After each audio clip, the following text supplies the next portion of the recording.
We follow a girl who's completely obsessed with a fantasy romance novel, where the main character is an illegitimate daughter ignored by her own family who refuses to marry the monstrous Grand Duke, preferring to enter a contract marriage instead. And yet even the crown prince who hides his true identity falls for her, and there are even rumors that she might be a saint. And so the girl closes the book she carries everywhere she goes, like tonight after a part-time shift that left her completely exhausted. Reading this novel all at once has been the one joy of her life, but even she admits the historical accuracy is a mess, and the plot feels strange, pretty predictable and packed with cliches. But even so, she's glad the protagonist got a happy ending, because it kind of made her feel like she was looking at herself. For anyone who reads books, there's something wonderful about the feeling of being in the character's shoes, like you've actually been transported into that world, at least while you're reading, especially when your own life isn't exactly great and you have to deal with all kinds of bad situations. While thinking about all of this, the girl crosses the street, and in that moment of distraction, she ends up tripping over her own feet. It's already too late when she notices the truck coming her way. All she can do is wish she could enter that world. But this isn't a story about a girl who dies and gets sent to another world. This is the story of when a truck driver gets sent into a romance novel. At first, everything is a mess. The road simply vanishes and a completely different place appears. What is this place, and where did it come from? So many questions. But the one stuck right in the middle of all this confusion is the truck driver himself. Somewhere in this new world, we're taken to the situation a girl is facing right now. Her father seems a little irritated by her reaction after revealing he's going to send her off to marry Grand Duke Tantian. This man is part of the Northia family, the greatest sword in the empire. They led countless wars and crushed rebels by force to earn that title, but were later pushed out to the desolate north by the imperial family who feared their power. One day, the Northia family was mysteriously massacred. Only a single survivor remained, and he took over as head of the family, which obviously caused a lot of gossip among everyone around.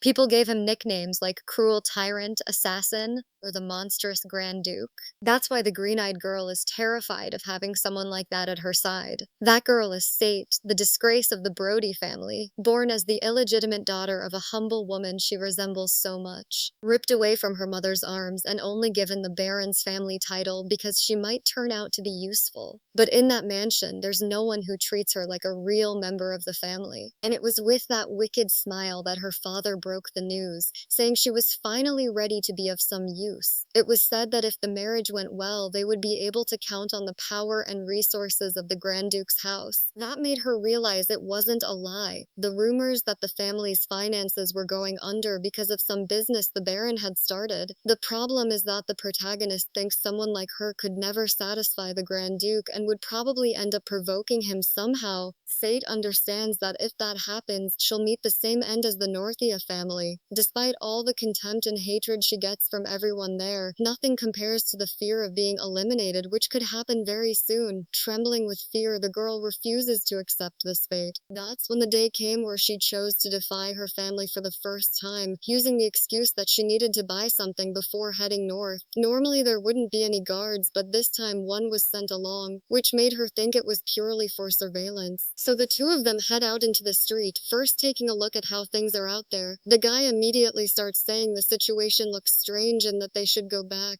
which sends Sate into a panic. They haven't even made it to the alley she was planning to visit, so she says they can't leave just because of that. But the guy makes it clear it was the Baron's orders to keep her safe. With an intimidating look, he asks if she's trying to disobey orders. It was expected there'd be heavy surveillance, but she can't go back to the mansion, not even to think of a better plan, because she doesn't know if she'll get another chance once she's sent to the north. So it's now or never, and the girl uses her suitcase to knock out the guard. That's when her escape begins. Sate runs through the crowd, ignoring people yelling that there's a monster there. She ends up bumping into an old man. As a result, she falls to the ground in the middle of the street, and all she can register is something really strange, something she's never seen before, coming straight at her. All she can think in that moment is that this is the end of the line. She can't do anything, and all she has is an empty Baroness title that was given to her as part of a deal. But she doesn't want things to end like that. Meanwhile, we see the driver, totally confused by everything that's happening. He manages to swerve in time so he doesn't hit the girl who appeared out of nowhere. He calls out to her, thinking she's a student. He's really worried, trying to see if she's okay. And that's where the cliché story kicks in. Sate believes this person who showed up might be able to change her fate. But let's learn a bit more about the driver. He's a 53-year-old man named Bae Tak-shin. He's South Korean and works in the delivery industry. A really simple guy who in his free time mostly just thinks about whether he should eat a bowl of goopap for lunch. Right before all this happened, his day went like usual, super busy, and then it finally ended. It was late at night when he was heading home when this happened. He just found himself in a totally different, confusing place, making him think he'd somehow ended up in another country. A really simple man who has no idea what a fantasy romance even is. And then he gets shocked when other people start calling him a monster. Takshin finds their clothes weird and assumes they're just extras filming a movie nearby. He starts thinking about the situation again, figuring it might be better to ask those strangers for more details. But before he can do anything, the redhead makes his first attack, making the truck driver scream in fear. But the guard just tries to stab the rear, even without knowing what that means, while the other guy encourages him, saying that from the screams, it must be working. Thinking they're just crazy people, Takshin starts his truck again, driving around the area looking for someone he can actually communicate with. He reaches the first group of people, stopping his monstrous vehicle to ask some questions. As expected, everyone runs away, and it stays like that until he reaches Sate. From what happened, Takjin just scolds her, saying she can't just run in front of a car because if she gets hurt, he'll end up being blamed for it. Plus, he's already being chased by weird people and it's driving him insane. But he stops complaining when he notices something. She's the first person he's met who didn't run away screaming. Still thinking she's just a student, he tells her to be more careful next time. But before letting her go, he asks what place this is. However, before the girl can say anything, a royal guard finds her location, scaring her. Akshin quickly realizes it's a uniform similar to the ones those crazies chasing him were wearing. This one doesn't seem patient at all. He comes over pissed off, saying the Baron won't let this slide. In that desperate moment, Sate begs him to take her with him. She says she's being chased too, and says he can drop her anywhere. She even says she has money.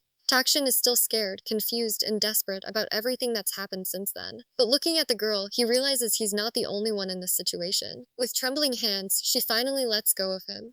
Sate thinks this is how it ends, being dragged back to suffer at other people's hands and then getting eliminated. Desperate, she has no idea what to do right then, until the stranger asks if she's going to come with him. The man says something weird, like for her to sit in the passenger seat, but still confused about what's written on that strange thing. Sate wants to understand what this Jonsok is. Either way, they manage to escape their pursuers and park in an isolated area. The trip was a mess, with the girl showing she had no idea how to even get into his truck, and Takjin is exhausted. He calls out to that student. The driver thinks it's strange that a girl so young is being chased, and it's obvious she's running away. He says he has a question to ask, making the other one really nervous. Takijin quickly notices she's nervous and tries to calm her down, saying it's not dangerous. The man says he's a very kind delivery guy, just a driver doing his job, and that last line catches her attention. Sate takes it like he's some kind of knight, and the delivery guy has no idea. He just thinks that was enough to make the girl feel safe. But the girl thinks that if her father finds out what happened, they won't give up on finding her so easily, so she can't relax, and that's why she's got this man as her driver. So the Baroness won't miss this chance. She asks the man if he can protect her. Meanwhile, somewhere else, destruction is spreading everywhere. A silver-haired man looks at all of it, confused.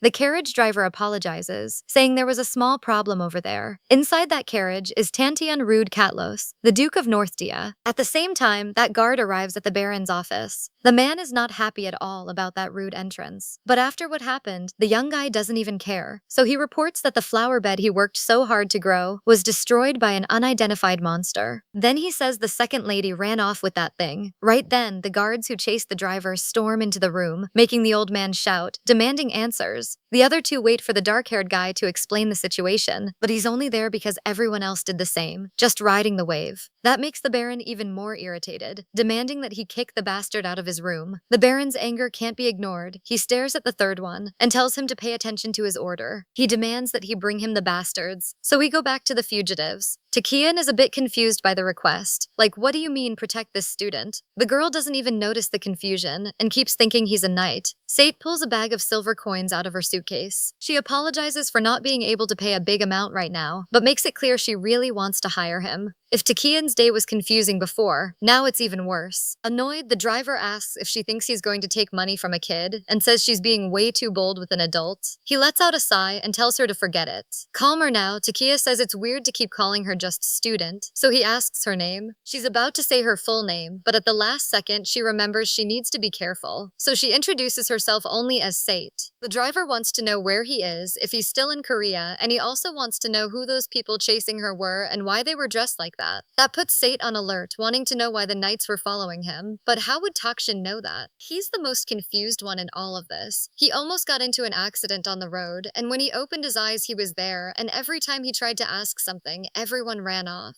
At least now he knows where he is. Sate tells him it's the Mysoup Empire. Explaining a bit more, they're in a southern city called Tyrannosaurus. Pretty unusual. Sate warns that if they stay there, the knights will come after them. She's smart, and she knows that by now her father has probably already heard about everything that happened. The Baroness says that since the driver has nowhere to go, she's offering that he come with her to the capital, especially since with such a long distance, the knights probably won't be able to catch them. She also says there are lots of information brokers there because a lot of people gather there. She tries to encourage him to go, saying he might be able to find information about that strange place. Oh, and there's also someone she really wants to find. Her wish is to find her mother, who she was separated from when she was very little. Meanwhile, Takijin thinks it over. Either way, he has nowhere to go, so her choice is probably the right one. And besides, this girl doesn't seem like she's lying. Takijin surprises her by touching the girl's hair. The man agrees to go to the capital, and he tells her to relax, saying she should smile because that's where luck comes from. Takijin asks the name of the capital, and is impressed that it's called Mamatia, and he starts yelling, "Over to Mamatia." But the voice system can't recognize what he's saying. That makes him panic because it's not working. Desperate, he asks if she knows how to get there. Sate is really prepared. She brought a map with her and hands it over. Takijin looks it over, confused, because he hasn't looked at a map in decades, so he has no idea how long it'll take to get there. All the Baroness can say is that she heard it took about 5 hours by carriage, leaving the man baffled. The driver's worried about gas, but luckily he filled up the tank earlier on the way home. Suddenly, he gets out of the truck, not understanding and calling him Sate. She does the same, following him, not getting what he's doing. Takjin takes a good look at what he's carrying, doing the math. If the truck only runs 1 hour a day, it should still last a week. And, looking at a few return boxes, he wonders if there's anything useful in them. The man thinks up a good strategy while Sate joins him, staring at those things that are way too strange for her world. Without either of them knowing it, they're being watched. Meanwhile, Sate breaks the silence, calling out to the driver, curious about what that big metal thing is. Takjin answers right away that it's a normal truck,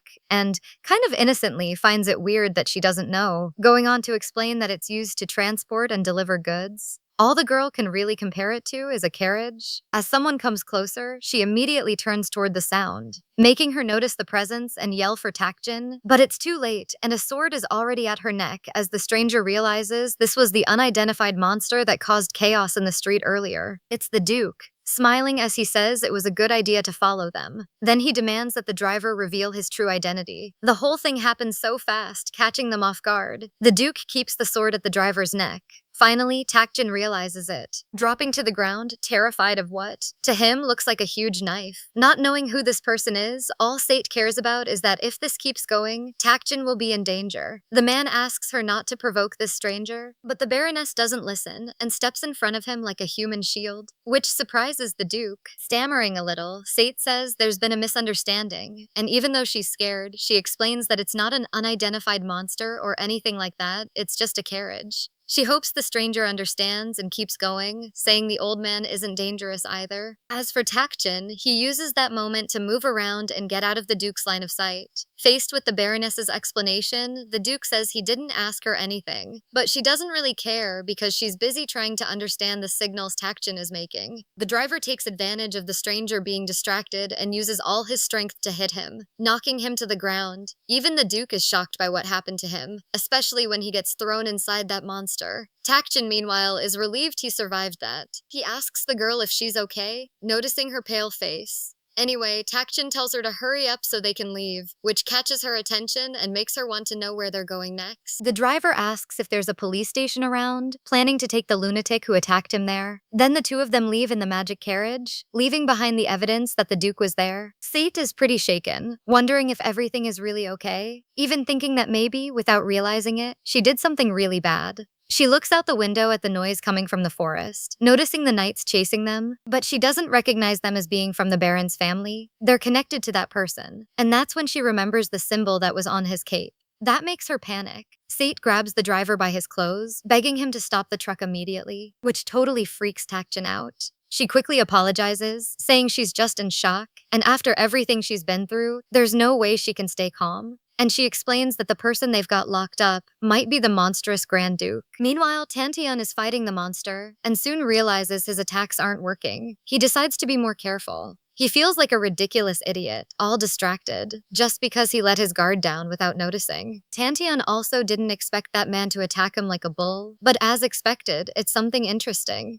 With nothing else to do, he gives up fighting and sits on the ground. In the middle of the darkness, all that's left is the light coming in through the crack. But that doesn't stop him from noticing that the darkness is like it was that day. That day is still alive in his memory. Tian was just a boy when his mother told him to listen carefully and said that until someone opened the door, he must never leave there. And then she closed the closet door. As time went by, the noises faded away until there was only silence. But instinctively, the boy knew something was happening outside. For little Tian, everything was darkness that scared him, and all he could do was torture himself, going in circles with the same question: when should he open this door? Then he heard sounds outside again, which caught his attention. Tian looked up, hopeful it was his mom, or maybe even his dad and brother, but in the end, it was someone else. Tian is brought back to reality when Takjin opens the door, but before that, Sate tells the driver about them being with the monstrous Grand Duke, and she talks about his cruelties, like cutting off the kitchen chief's head for letting a hair fall into his food. The same was done to the maid for getting his bath order wrong, and also to the butler, who'd been siphoning off the family fortune for years. Sate says that, on top of that, the Duke is also known as the guillotine of hell, and anything bad you can imagine that comes with a nickname like that. She even takes the chance to mention the existence of a cruel, murderous tyrant obsessed with power, and the clown who never smiles. Hearing that, Takjin is just confused about whether this is really something he needs to know. Either way, what the girl is trying to say is that the Duke isn't a criminal in the making. He's just a bad guy, freaking the poor driver out so much he speeds up in his truck. Right behind them, the Duke's cavalry is within reach. The blonde guy can't keep going anymore, so the captain orders him to hurry up and get back into formation, while that monster rides off. The silver-haired one just hopes His Excellency can hold on a little longer until he can save him. We go back to the moment when Tian is finally freed. Takjin and Sate have their heads lowered, clearly apologizing for everything that happened. It's the Baroness who ends up being responsible for connecting the two men, explaining that the driver came from a place she can't really explain. She also did the same with the driver, giving him a lesson about status, and luckily for Takjin, it's something he already has from where he came from.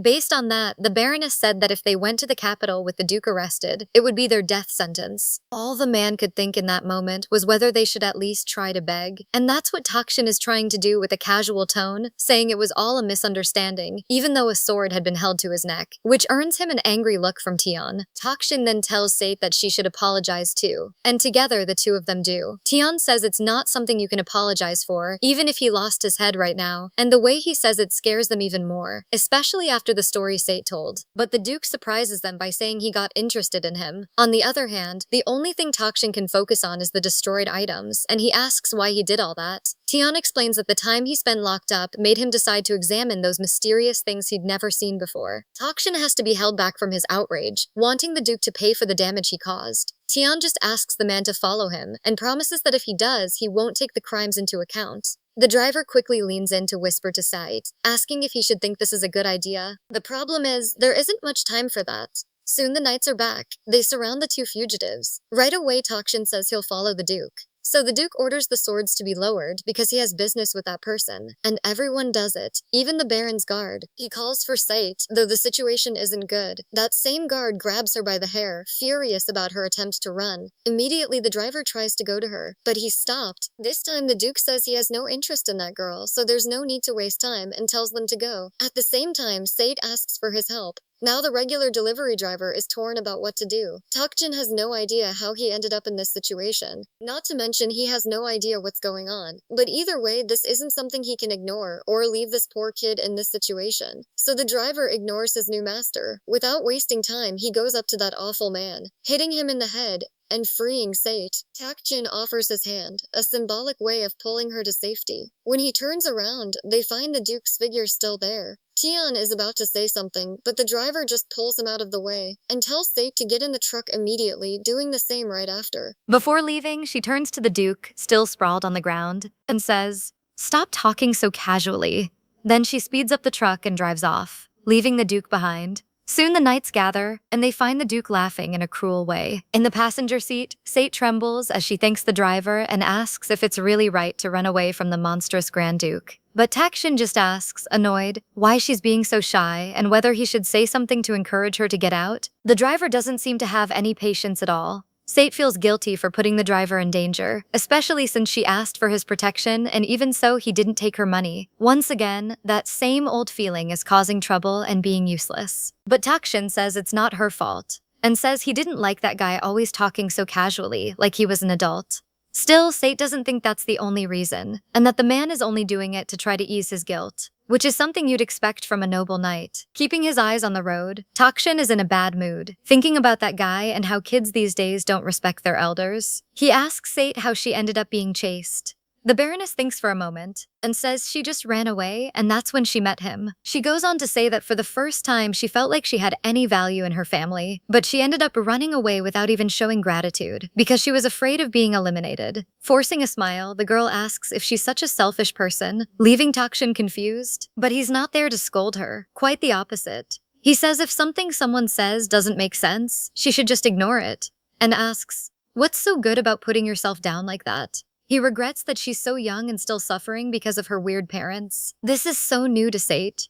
After all, her whole life, they made her believe it was all her fault. Like her stepmother saying her birth was a punishment. Even her father saying the only useful thing about her was her looks. Takshin keeps going, saying it's the parents' fault, not hers, and that she didn't do anything wrong, and that he understands that with people like that, she'd be insecure, and says she'll have to work in society someday, but with such a kind heart. Takshin just hopes that with these words, Sate won't think he's so old-fashioned. Still, he knows it's advice that'll be valuable in the future, but right now, saying even one word to young people makes them wary. But thinking once again that he's going to get called an old man, he makes it clear he's not trying to give her a moral lesson. Sate cries because she wanted to hear something like that. He tells the girl to recline the seat and rest, and the trip continues. Sate is going to do what he asked, since she's a little tired, and anyway the knight's company makes her feel safe. Staring at the family photo, the Baroness closes her eyes. After a long journey, the girl ends up waking up with that mental fog of someone who always takes an afternoon nap and doesn't know what time it is or where they are. Finally, they're in the new city. Even though that gets Sate excited, she understands it's not the best time to show it, since they're there for a specific reason. But a moment before getting there, the two of them got out of the truck to stretch after so long in one position, especially Takshin. From where they are, you can already see the city gate.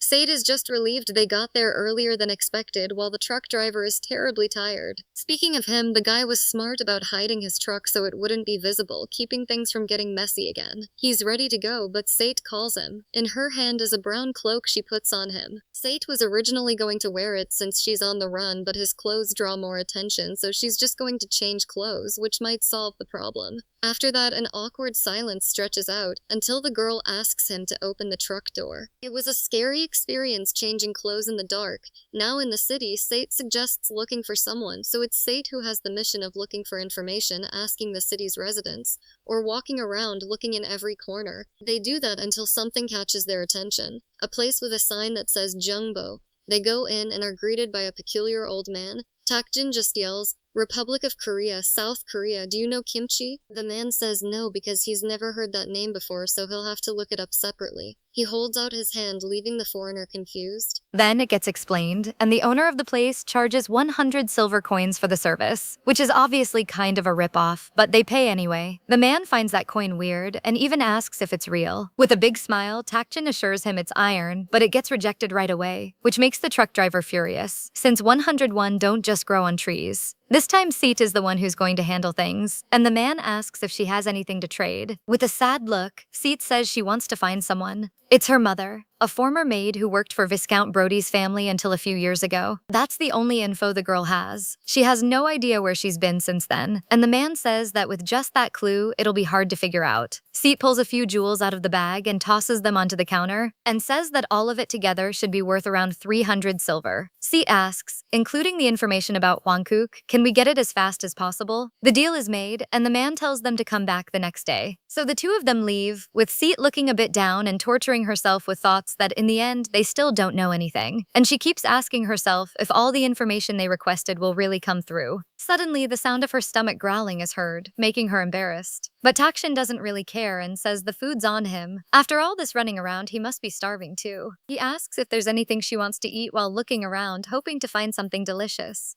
Until a scene happens, a drunk guy tries to chase off a cat. But what catches his attention is the beer in the man's cup and the bacon in the cat's mouth. A perfect combo to lure him over to that place. Takjin gets pretty excited and says the girl should go in first, which makes Sate curious about whether there's something he needs to do, but Takjin just needs some time to smoke before going in. Whatever that word means in this world, hearing it makes the girl nervous, and she tells him he can't go around hitting innocent people. Anyway, Sate goes into the tavern and heads to the barmaid to place an order. She sits on a stool, checking out the whole place, getting curious about what's on the second floor, so the woman explains it's an inn they run there. That reminds her she doesn't have anywhere to stay, and the same goes for Takjin. Thinking it's a good idea to stay there at least for the night, Sate asks if there's a room available. She's quickly interrupted by an annoying man who asks if she's alone. He looks her over, commenting that she doesn't look like just some commoner. Stepping closer, he says, "Isn't it dangerous to be alone? How about staying with us?"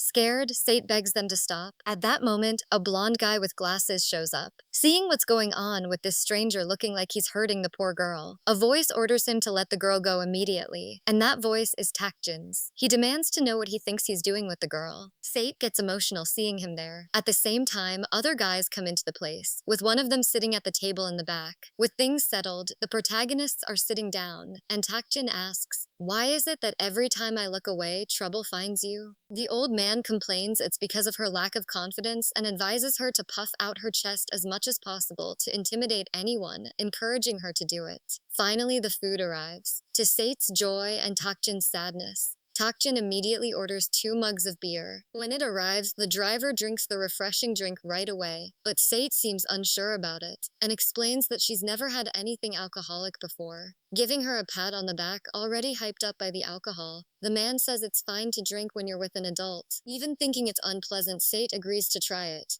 Takjin watches the scene with a smile. Then the girl downs the whole mug in one go. Turns out, unfortunately, Sate didn't handle alcohol well. The Baroness stands up like she's on fire, knocking a beer barrel onto the floor, and she goes up to those 2 guys who are bothering her, demanding to know who they are. The effect causes even more trouble, with Sate punching the soup and making it splash everywhere, and as a result getting anyone nearby dirty. Luckily, the guy who gets hit stays calm about the mess made by the drunk girl. The blonde guy from before says the 2 of them are a lovely family, but Takjin corrects him, saying they're not related. Then the driver realizes it'd look really weird for some random old guy to be with a drunk, vulnerable girl, something any decent person would call the cops over. But if it's a father and daughter, the worst they do is just get them a taxi. So he corrects himself and says, "A father and daughter with a really strong bond." Hearing that catches Sate's attention, and she, super drunk, starts saying weird stuff, basically ready to blow her dad's cover. To deal with it, Takjin gives her a bit more beer. In the end, Sate passes out drunk on the table. Somehow the 3 of them end up sitting together. Takjin apologizes about the soup and the dirty clothes, but the blonde guy doesn't really care. Takjin looks at him suspiciously. This kid seems pretty sharp and knowledgeable, making him think of some confident, friendly government worker ready to register his family. The driver takes the chance to ask the question he's asked everyone since he got there. Like expected, the blonde says he's never heard of a country with that name, and comments about how the old man suddenly ended up in some unknown place. That makes him drift off, wondering if something like that could really happen. Takjin stares at him with a not-so-friendly look. The blonde says maybe it's the goddess's whim, which makes Takjin see him differently. Like he's a good-looking con artist, confident, but at the same time kind of empty. And from the worried look on his face, Takjin realizes there might be something he can't talk about. Suddenly, someone comes through the door, making everyone get chills. It's the Duke.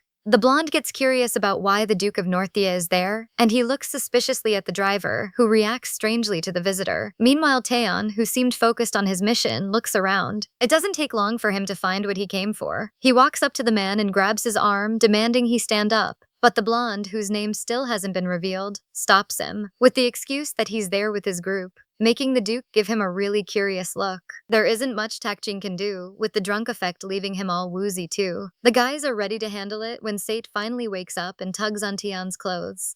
They stare at her. The girl looks like she's coming back to her senses, while the Duke recognizes her as the girl he saw earlier. But there isn't much time to think, because Sate ends up throwing up right then, and then she collapses on the floor, still feeling the alcohol. The girl gives a crooked smile, and then passes out again. But jumping back real quick to before that happened, the knights catch up to His Excellency, asking if he's okay, and from the look of it, it's hard to believe he is. Half annoyed, the Duke says they finally found him. The captain explains he went looking since he still hadn't come back, and then found his sword and cloak dropped on the ground. He apologizes for that. Aside from the royal family, the Duke is the Empire's only swordmaster. The captain keeps lamenting, "How could you go through something so awful, oh swordmaster? Letting the sword slip from your hand? How shameful." He cries because he didn't serve His Excellency properly as a guard. But Taeyeon assures him he's fine and there's no need for all that panic. Taeyeon is just focused on his search and remembers the two of them whispering about going to the capital. Luckily, he was already on his way to the secondary palace, so he could follow them easily. So they head back to the carriage. Meanwhile, the Baron's guards are just standing there like idiots. Those fools have no idea what to do, so they decide to go back since the Duke is going to handle the problem. So, without any interference, Tantian planned to meet Takjin. We go back to that disastrous moment. Taeyeon is speechless about what just happened. Nothing that day seems to be going right, but at least he can see the news that the crown prince is there is true. That stranger is actually Rumant Edel Mateus Ron Signiela Hifra.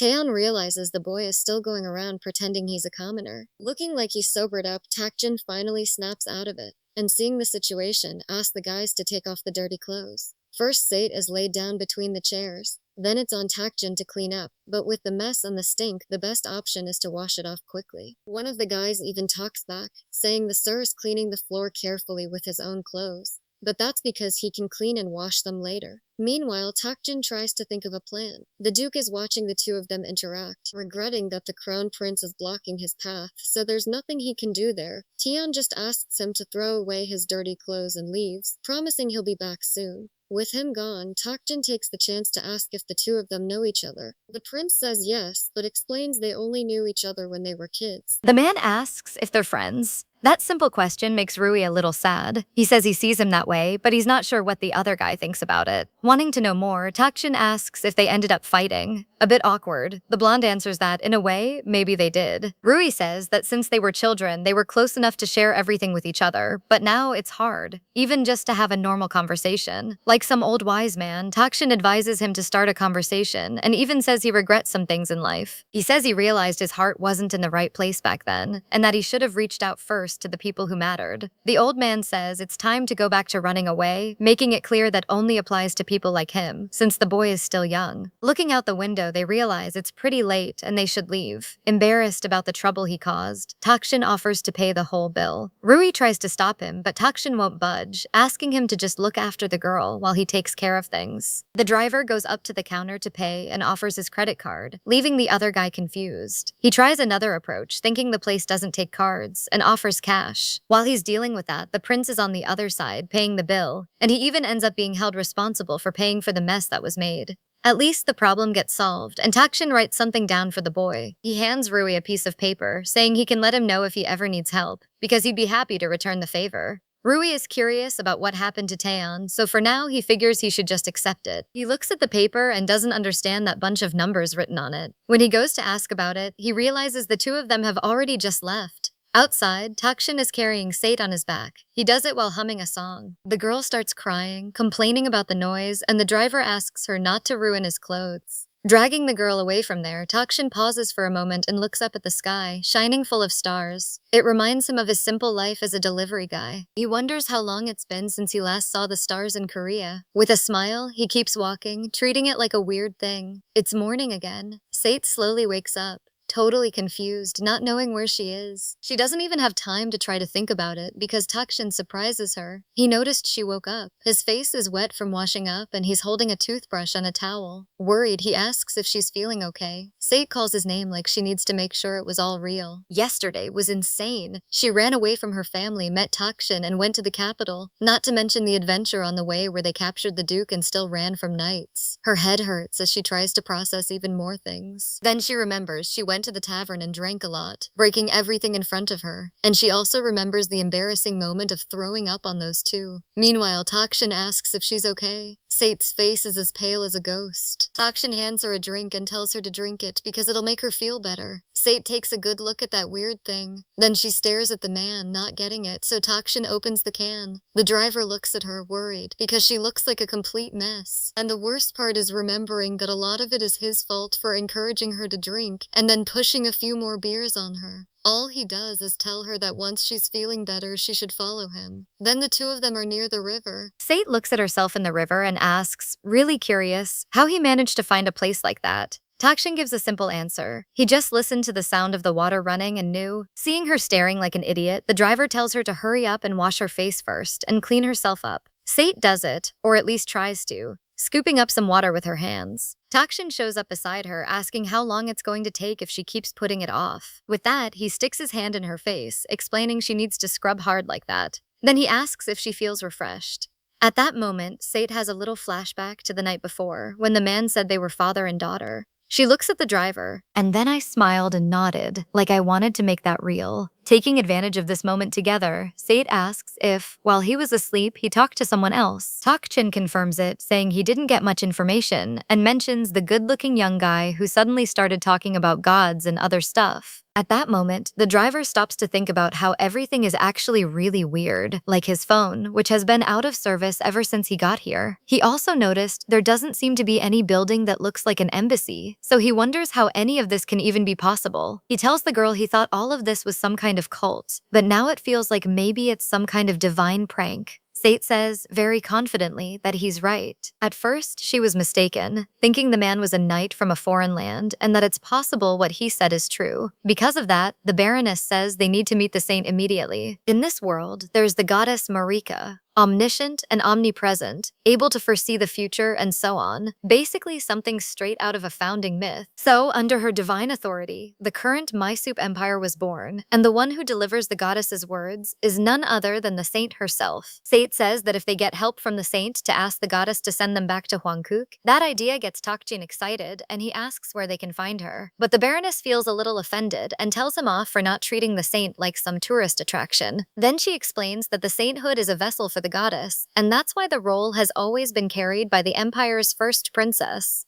Hearing that, Takshin asks if the goddess is hereditary or something. Sate keeps explaining that unless you're a member of the royal family, or at least a high-ranking noble, you can only see her during the big annual ceremony. Their situation is kind of complicated, since they're dealing with a runaway noble and an illegal immigrant monster. Takshin asks if some noble could help them with that, but thinking about the only person they know, it doesn't seem like a good idea. Obviously, they drop that idea. With a clearly worried look, Takshin asks if there's really no way to go back to Korea. Sate confirms it and realizes it's the first time she's seen him like this, so she needs to think of some way to help him. That's when an idea comes up. Sate says there's someone who can help them. Takshin immediately asks who it is. A little awkward, the girl says it's someone who might have the potential to help, and that makes Takshin desperate to understand what she means. Sate remembers that boy. If he really is the Duke's friend, there's a chance he's a high-ranking noble. But the Baroness questions why he was in that place, which makes her think he either did the same thing she did and ran away, or his status fell. Looking at it that way, they can't guarantee they'll get help. Still, first Sate wants to go back to the source of information where she left the jewels as payment. If they can't find a way, their last hope will be asking the blonde guy for help. Meanwhile, we have the Duke at the palace. He stops on the way when someone calls out to him. It's the prince. Rui asks if he's leaving after seeing his majesty. Finally, Taeyeon turns to face him. The prince looks worried as he asks, or did his majesty make another ridiculous request?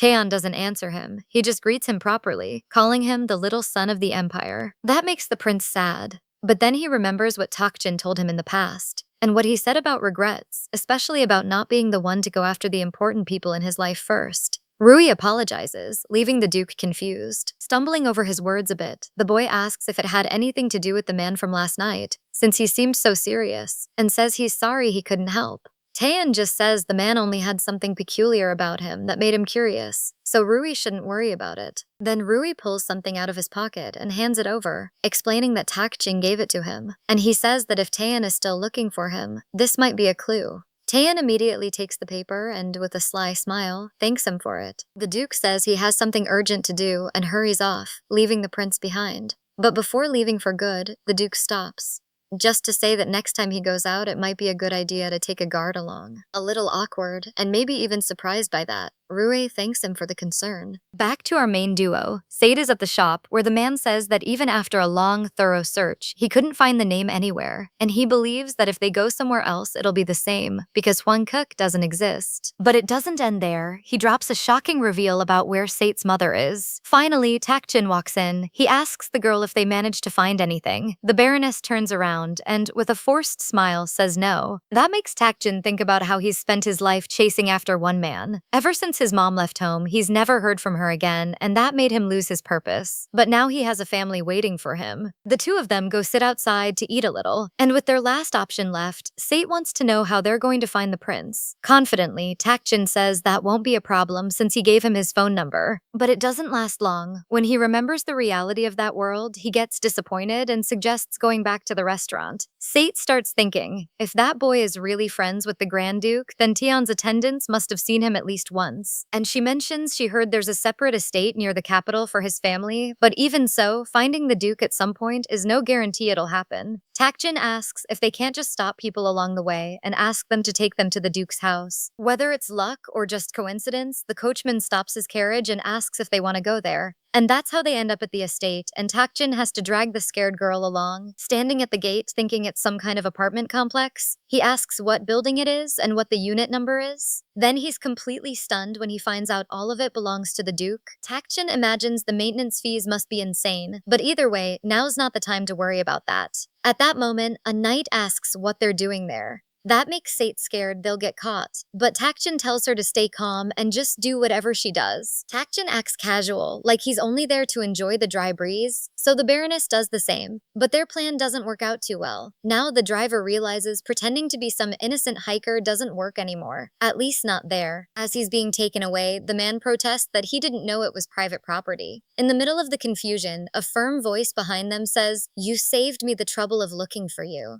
It's the Grand Duke." After getting a bit of amusement out of the scene, the Duke tells them to let them go, and his order is carried out. Tion asks if they're there because they have something to discuss. Takjin is about to ask something, but Sate stops him. But what was he supposed to do in that situation, right? He somehow just found the Grand Duke. Meanwhile, Sate believes that this way the two of them are going to end up crushed by the fury of that cruel man. In desperation, Sate throws herself at his feet, apologizing. She says, "I sincerely apologize for not recognizing your grace and for committing such an offense. I fully accept whatever punishment you deem appropriate." At that moment, Sate already believes she's about to lose her head, and she thinks that if she hadn't met him, her end would have already come. And thanks to him, she managed to learn about her mother, and that's enough. Through tears, Sate says, "It might sound unbelievable, but Mr. Takjin is someone from another world." Those words shock the Duke. Sate continues, saying he isn't dangerous and he just wants to know about the Duke's friend. Taeyeon steps close to her, holding her by the chin as he asks her to repeat the story properly. With her face wrecked from crying, the girl only lets out a "huh?"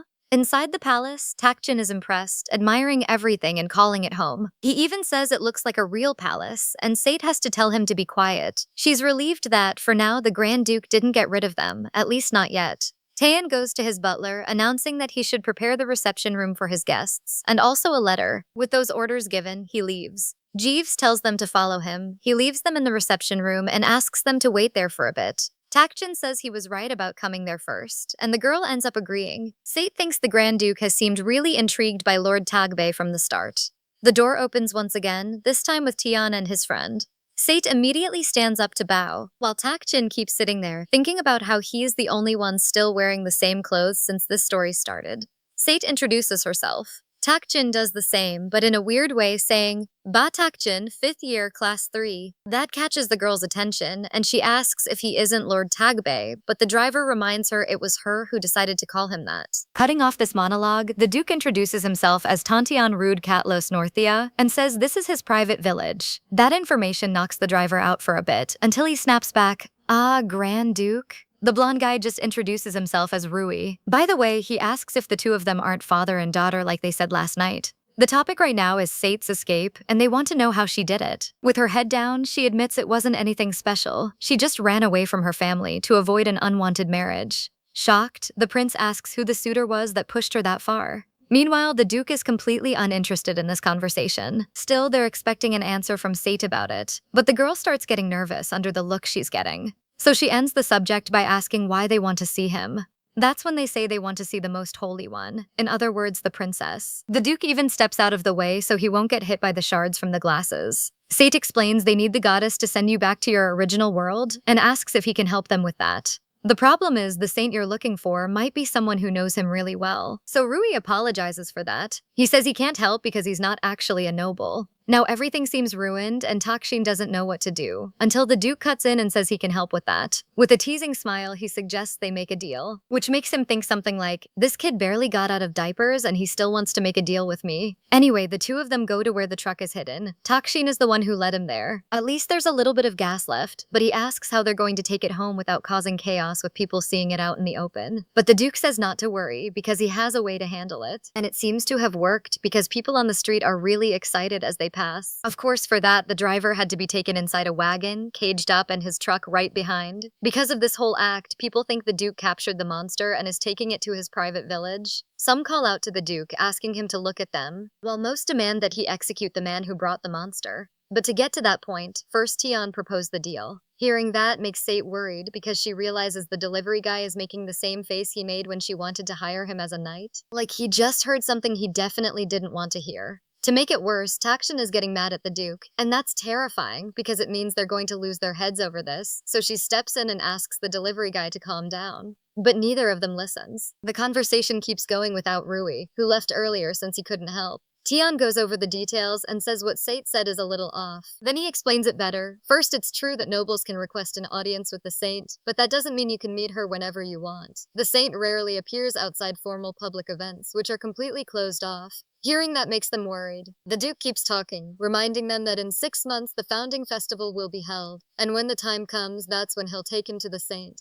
Tian offers them a place to stay in the village until that day comes. Smiling, he says it's a generous offer. Togding doesn't say much about those details, so he goes straight to the point and asks what he wants in return. All Tian wants are items from the other world. There are rumors going around that the Duke is secretly full of curiosity and academic passion. Meanwhile, Togding still thinks this whole saint thing is ridiculous. But given his situation, he doesn't know how long he'll be stuck there, and he doesn't have a single coin to spend. He's not in a position to refuse. So he accepts the deal. Togding has the contract in hand, but those words are so confusing, not even in English, that it makes Sate think he can't read. Anyway, the man signs. The Duke is interested in one single thing and asks him to hand it over. With a pen in his hand, Tian starts clicking it like a kid with his favorite toy. But Togding doesn't like it and tells him to stop before he breaks it. While the two of them argue over the pen, Sate thinks that with the Duke's word, even if it takes time, her lord will be able to find the saint and return to his original world. Snapping her out of her thoughts, Takshin asks the girl if she'll be staying there too, and he explains to the Duke that she has nowhere to go, so Tan doesn't really mind. A little scared, Sate asks if she can really stay there. Then Takshin gives her a bit of confidence, saying the Duke already allowed her to stay. We go back to the parade where the monster is being taken away. Remembering that conversation, Taeyeon comments that he seems to care about the girl. Takshin says he has a very precious daughter, and he values her more than anything. And if she had grown up, she'd be about Sate's age, which makes it clear the girl left for the other world forever. His lord says Sate is so shy, always looking around all nervous and apologizing for everything, so there are plenty of reasons to worry. Taeyeon thinks about Takshin's words. They finally arrive at the village, and the handler tells everyone to move as he opens the cage. The captain helps him down and thanks him for cooperating with the act, since it was really exhausting and kind of humiliating to do. Still awkward, the silver-haired guy says he should apologize for the misunderstanding earlier, but Takshin is totally calm about it. Something is happening that grabs everyone's attention, including the handlers. There's a furious man yelling at the knights, and Takshin is curious to know who he is. We go back to the day before, when Tantian went to the capital, right when the Baron's guard fell behind. They didn't know what to do, so the redhead suggests they abandon the mission and split up. Apparently, that decision wasn't the best one. The Baron yells about the captain of the guard's stupid decision and demands they go back and find where the girl is, insisting they bring her back no matter what. Yoon got a report that Sate was at the Duke's house, but there was no way to sneak in. But at least that information left the Baron pretty satisfied. His lord was genuinely shocked when he got the news that his daughter ran away. And he knows Sate must have already realized that, in the end, she's still in the palm of his hand. To the Baron, everything is going even better than he expected, knowing that if his daughter manages to attract the Grand Duke, the marriage process will move forward immediately. And with the groom's wealth and power on the line, the Brody house's problems will be solved. Tan looks surprised by the marriage proposal. The Baron explains that he'd planned to send a formal marriage request soon, but apparently his daughter was very eager, saying she entered the village before him. Tan remembers the girl, thinking she'd already been told about him. The Duke makes it very clear he doesn't know what misunderstanding happened, but he has absolutely no intention of marrying Sate. The Baron tries to argue that he let the girl into the village, until he thinks maybe he got things wrong. And from the Duke's face, that doubt is definitely answered. But the Baron is willing to do anything, so he comments that it's been a while since the Duke has been putting off an engagement with the second imperial princess. Then he asks, "Don't you need a puppet by your side? Use that girl." He suggests using his daughter until he doesn't need her anymore, and makes it clear he can do whatever he wants as long as he keeps her alive. And he adds, "Like you can probably tell, I raised her to obey without questioning." The Baron is basically selling Sate, saying that in return the Duke could offer a small reward. Tan says sarcastically that things don't always go the way you expect. At that moment, Takshin cuts into the conversation. He'd been listening from the start, but realized he couldn't let things stay like this, and asks right away if he's the girl's father. Takshin also doesn't flinch when his identity is questioned, making it clear that's none of his business. His lord is ready to say everything he's been holding back to this man. Then the man fires back, saying he understands the girl is a bit rude, but there's still no reason for all this, insisting that Sate isn't the type to do something like that.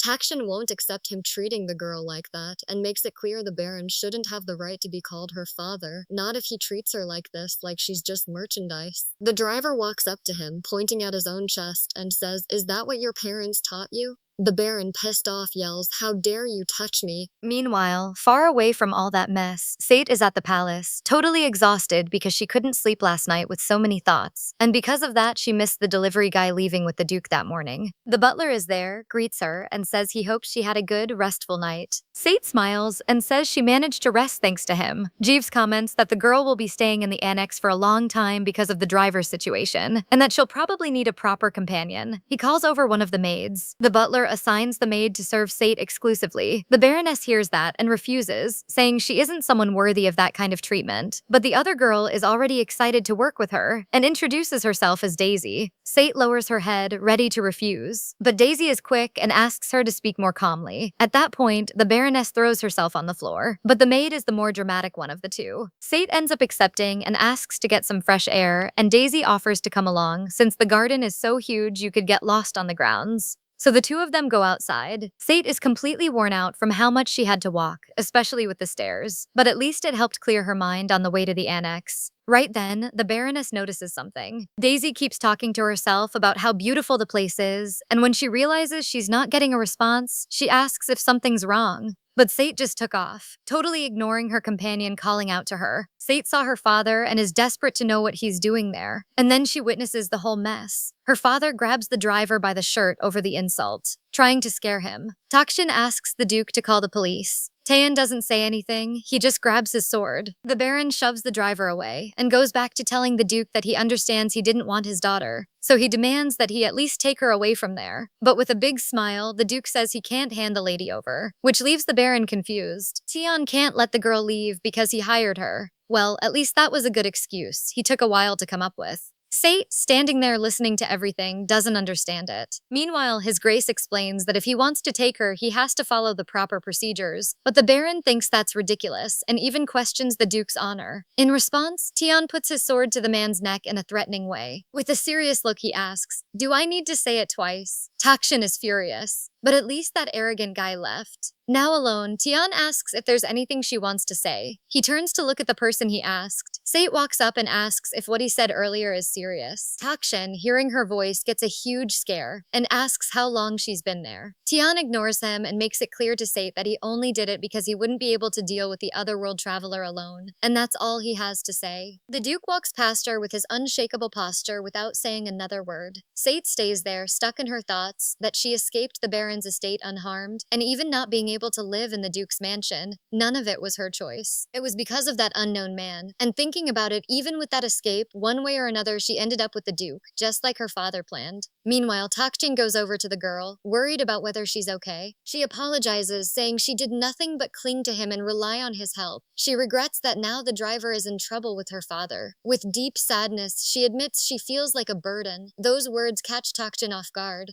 but the man's reaction is to flick her forehead in a rough way. Takjin tells her not to think like that, and asks how she could be a burden when, thanks to her, he found a way to get back to Korea. He says that's what matters most, and makes the girl look at him when he says she did really well. Maybe it's the first time the Baroness has ever heard a compliment like that in her whole life. Takjin tells her not to feel pressured or anything like that. She's still a kid. He takes the chance to scold her, saying a kid should eat well, run around, and study a lot. And he wraps it up in style, saying that's all she needs. Without wasting any more time, Takjin tells her to go to the Duke and ask him to write up a work contract for her, something the Baroness obviously has no clue what it even is. And that's how their life in the Duke's private village began. The first place Sate goes is the library. It was her request, and the Duke suggested she act as the place's manager while she was there. Either way, that permission made her happy. Sate thinks that even if they find the saint later, it'd be a good idea to start gathering information now. She starts searching through the volumes, aware that a library that big might have clues not even informants could find. Daisy also does her part, bringing a bunch of books about magic, witchcraft, and anything else she could find. The attendant comments that she figures Sate knows about fortune tellers, but apparently she doesn't, even though it's already a topic going around among the maids. Daisy explains she heard that someone got the person they loved on the exact day that was predicted, and that someone with an incurable illness had it disappear right after buying a necklace from there. She says it must be something mysterious, or at least that's what people say. But that's important information for Sate. She thinks she might find a clue there about Hango, and of course about that mysterious phenomenon. After that conversation, Sate leaves the library. She thinks she needs to tell the Duke and the driver so they can go together to see the person who does the predictions. The Baroness gets word from the butler that the two she's been looking for are investigating the truck at the training field. She finds Takshin telling the Duke not to do anything, while the guys are stuck in an awkward situation, all because the driver wants to stop him from getting in since he doesn't have a license to drive, and on top of that, if they waste the gas, they won't be able to drive later. Before anything else, the first thing they did was check the trunk to see what was in there, since Takshin didn't have time to check when he had a sword at his neck. The items are a portable fan returned because the charging port is broken, a thermal bottle exchanged because it had a leaking defect, plus other stuff like callus remover, 2 liters of water, fuzzy socks, and other little knickknacks that are already in the Duke's hands. Takshin grabs a bottle of alcohol that was in there too, which puts a huge smile on his face. Sate comes up, asking to be excused for interrupting, but saying she has something really important to tell him. Then the girl tells him everything, and he just stays quiet and listens. After all that, Takshin just says he doesn't believe in that kind of thing. His argument is that humans should be born from the earth and live as simply as flowing water. But Sate insists they might be able to find at least a small clue, which honestly isn't a bad idea since they'll be stuck there for 6 months. Meanwhile, the Duke is irritated by the whole conversation, knowing he won't be able to allow it to happen, so he'll have to ruin that plan. Then Tian jumps into the conversation and says he's coming too. Being innocent, the girl thinks he decided that because he's bored, so the three of them go to the tent wearing hoods so nobody will figure out who they really are.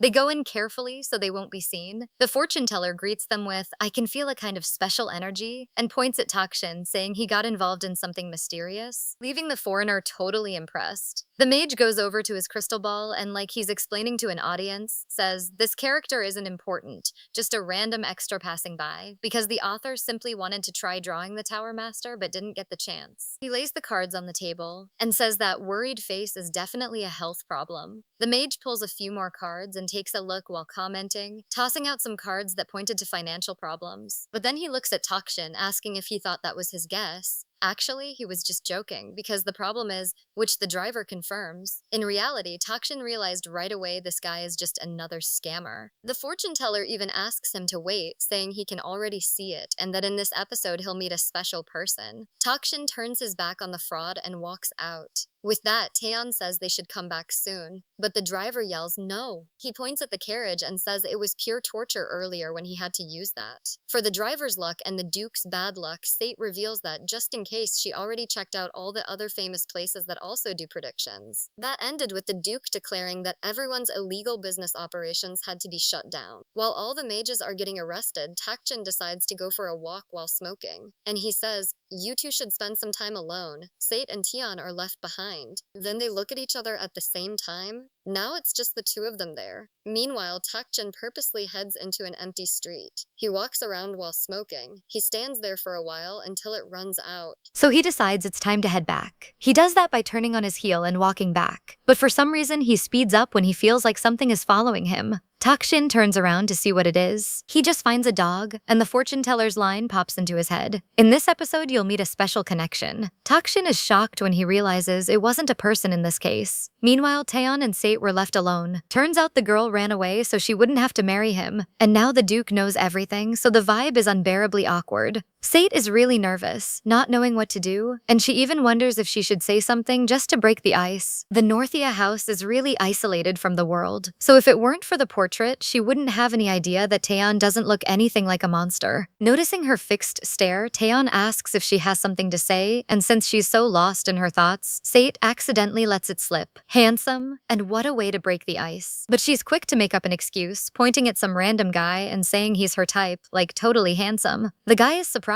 After all, that's the best thing an extra could ever hear. Sate says she has something serious to tell him, but what just happened was so embarrassing that it ended up taking all that pressure off her. The Duke asks what it is this time. And lowering her head as a sign of respect, the girl apologizes. Not making a big deal out of it, Taeyeon says she already apologized for being careless last time, but the Baroness surprises him by saying the apology is for judging his character based on rumors. She says that through the conversations they've had over the last few days, she's come to understand him better, and despite what the rumors say, he's an incredibly nice person. And there was that embarrassing moment where she threw up on his clothes, and even then it didn't bother him. Still with her head down, the Baroness says she was worried she'd hurt him and wanted to apologize for that. Taeyeon says it's fine, and that he's aware of the rumors that have always surrounded him, but he doesn't care about that anymore. It seems like saying those simple words made the monstrous Duke embarrassed. With a little smile, the girl says Jivisa made that pretty clear.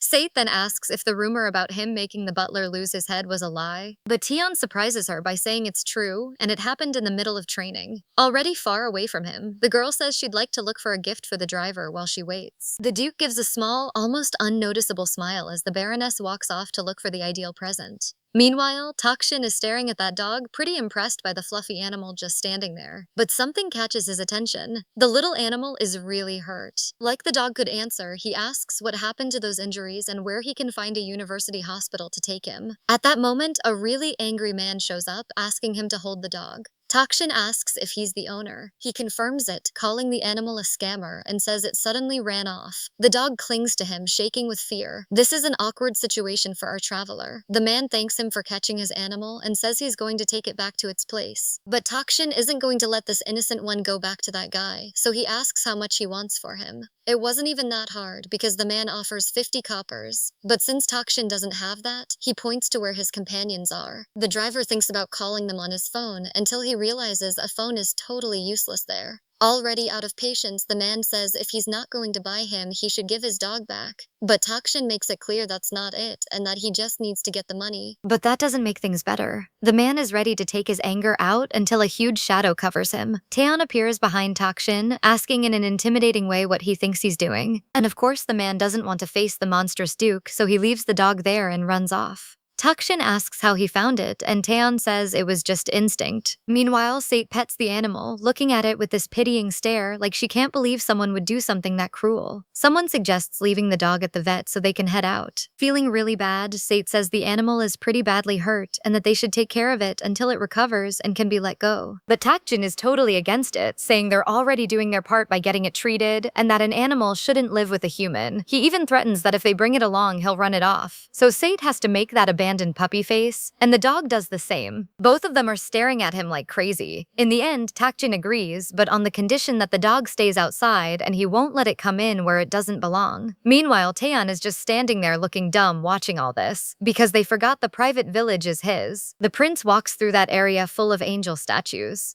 There's a really big one, and in front of it there's a girl kneeling. It's someone Rui hasn't seen in a long time. Princess Ramoa. She stands up and greets the Empire's little son. With a sad look, her brother asks if it's really necessary to keep being so formal. The girl's look is sad too when she says that isn't possible. Ramoa asks what a busy man is doing there. Rui asks, "Tell me, Ramoa, you really can't communicate with the goddess, right?" The saint suddenly starts shaking in a scary way. Ramoa asks if he came just to ask that, and she even yells, "How dare you even bring that up?" The girl is nervous and really worked up since for most of her life she's been trapped in this temple she calls cursed. She says, "I had to pretend to be the saint, but for what?" Ramoa asks what he did. The girl says that because he's the first imperial prince, he got everything he ever wanted his whole life. Rui panics, trembling, and says that isn't true. He says he never wanted that, and if he could, he'd let her take his place. The two of them are distant, both physically and emotionally. After hearing that, Ramoa says that's exactly what irritates her the most. She notices the Pope there and comments to him, so she asks him to leave so she can pray to that damn goddess.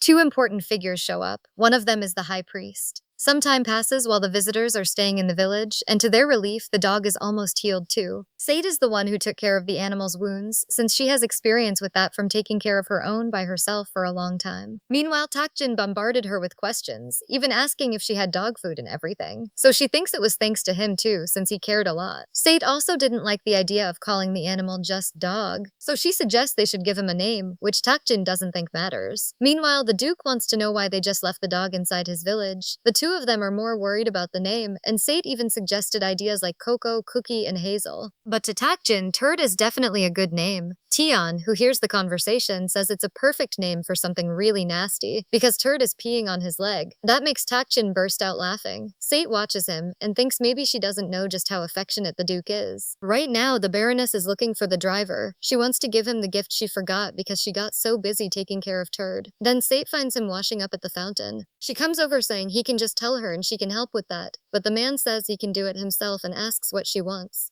Sate hesitates a little. She shows the gift. The girl asks if he remembers the day her father showed up, and says she was worried it might have ruined his precious shirt. Then Sate reveals the shirt she bought. The quality isn't great, but she paid for it with the money from her job at the library. Kind of speechless, Takjin says she shouldn't have done that, and honestly, looking at it, she really shouldn't have. Still, he thanks her for the gift. But the Baroness notices the man looks kind of sad. The two of them stay quiet for a while. Meanwhile, Tion is watching the two of them, and he also has a gift, which he ends up hiding. Soon night falls, and the driver takes the chance to have a moment. He notices someone coming closer, and it's the Duke. Takjin is sitting on his old truck, drinking a bit to clear his head. With a smile, he asks Tion if he wants to join him. But before we get to that, we go back to the shirt thing where Sate admits she might have gone a bit overboard with the decoration. She thought it would look good on him. The Baroness was on her way back when she ran into the Duke. Sate finds it weird that he's there, wondering why he's acting like Turd when he's holding a number 2. Then she figures maybe that's the Duke's problem, and in response, she gets a really loud no. The girl thinks she said it too loud, but Tion denies it, and sounding confident, he says he can read her like a book. His behavior leaves the Baroness with a bunch of doubts, like, are her thoughts really that obvious? And why is he acting like he's holding in number 2? Wanting to clear that up, she asks why he was pacing back and forth. That's when she realizes it's because he still hasn't managed to give the gift. Tion explains that even when he was a kid, he never gave gifts, so it's hard for him. Sate gives him moral support, even though deep down she feels bad for him. She laughs, imagining he also forgot because of Turd, and the Duke asks her to stop right there. Sate uses the conversation to vent and say that maybe Mr. Takbei didn't like her gift that much, and that she hopes he'll at least like what the Duke gives him.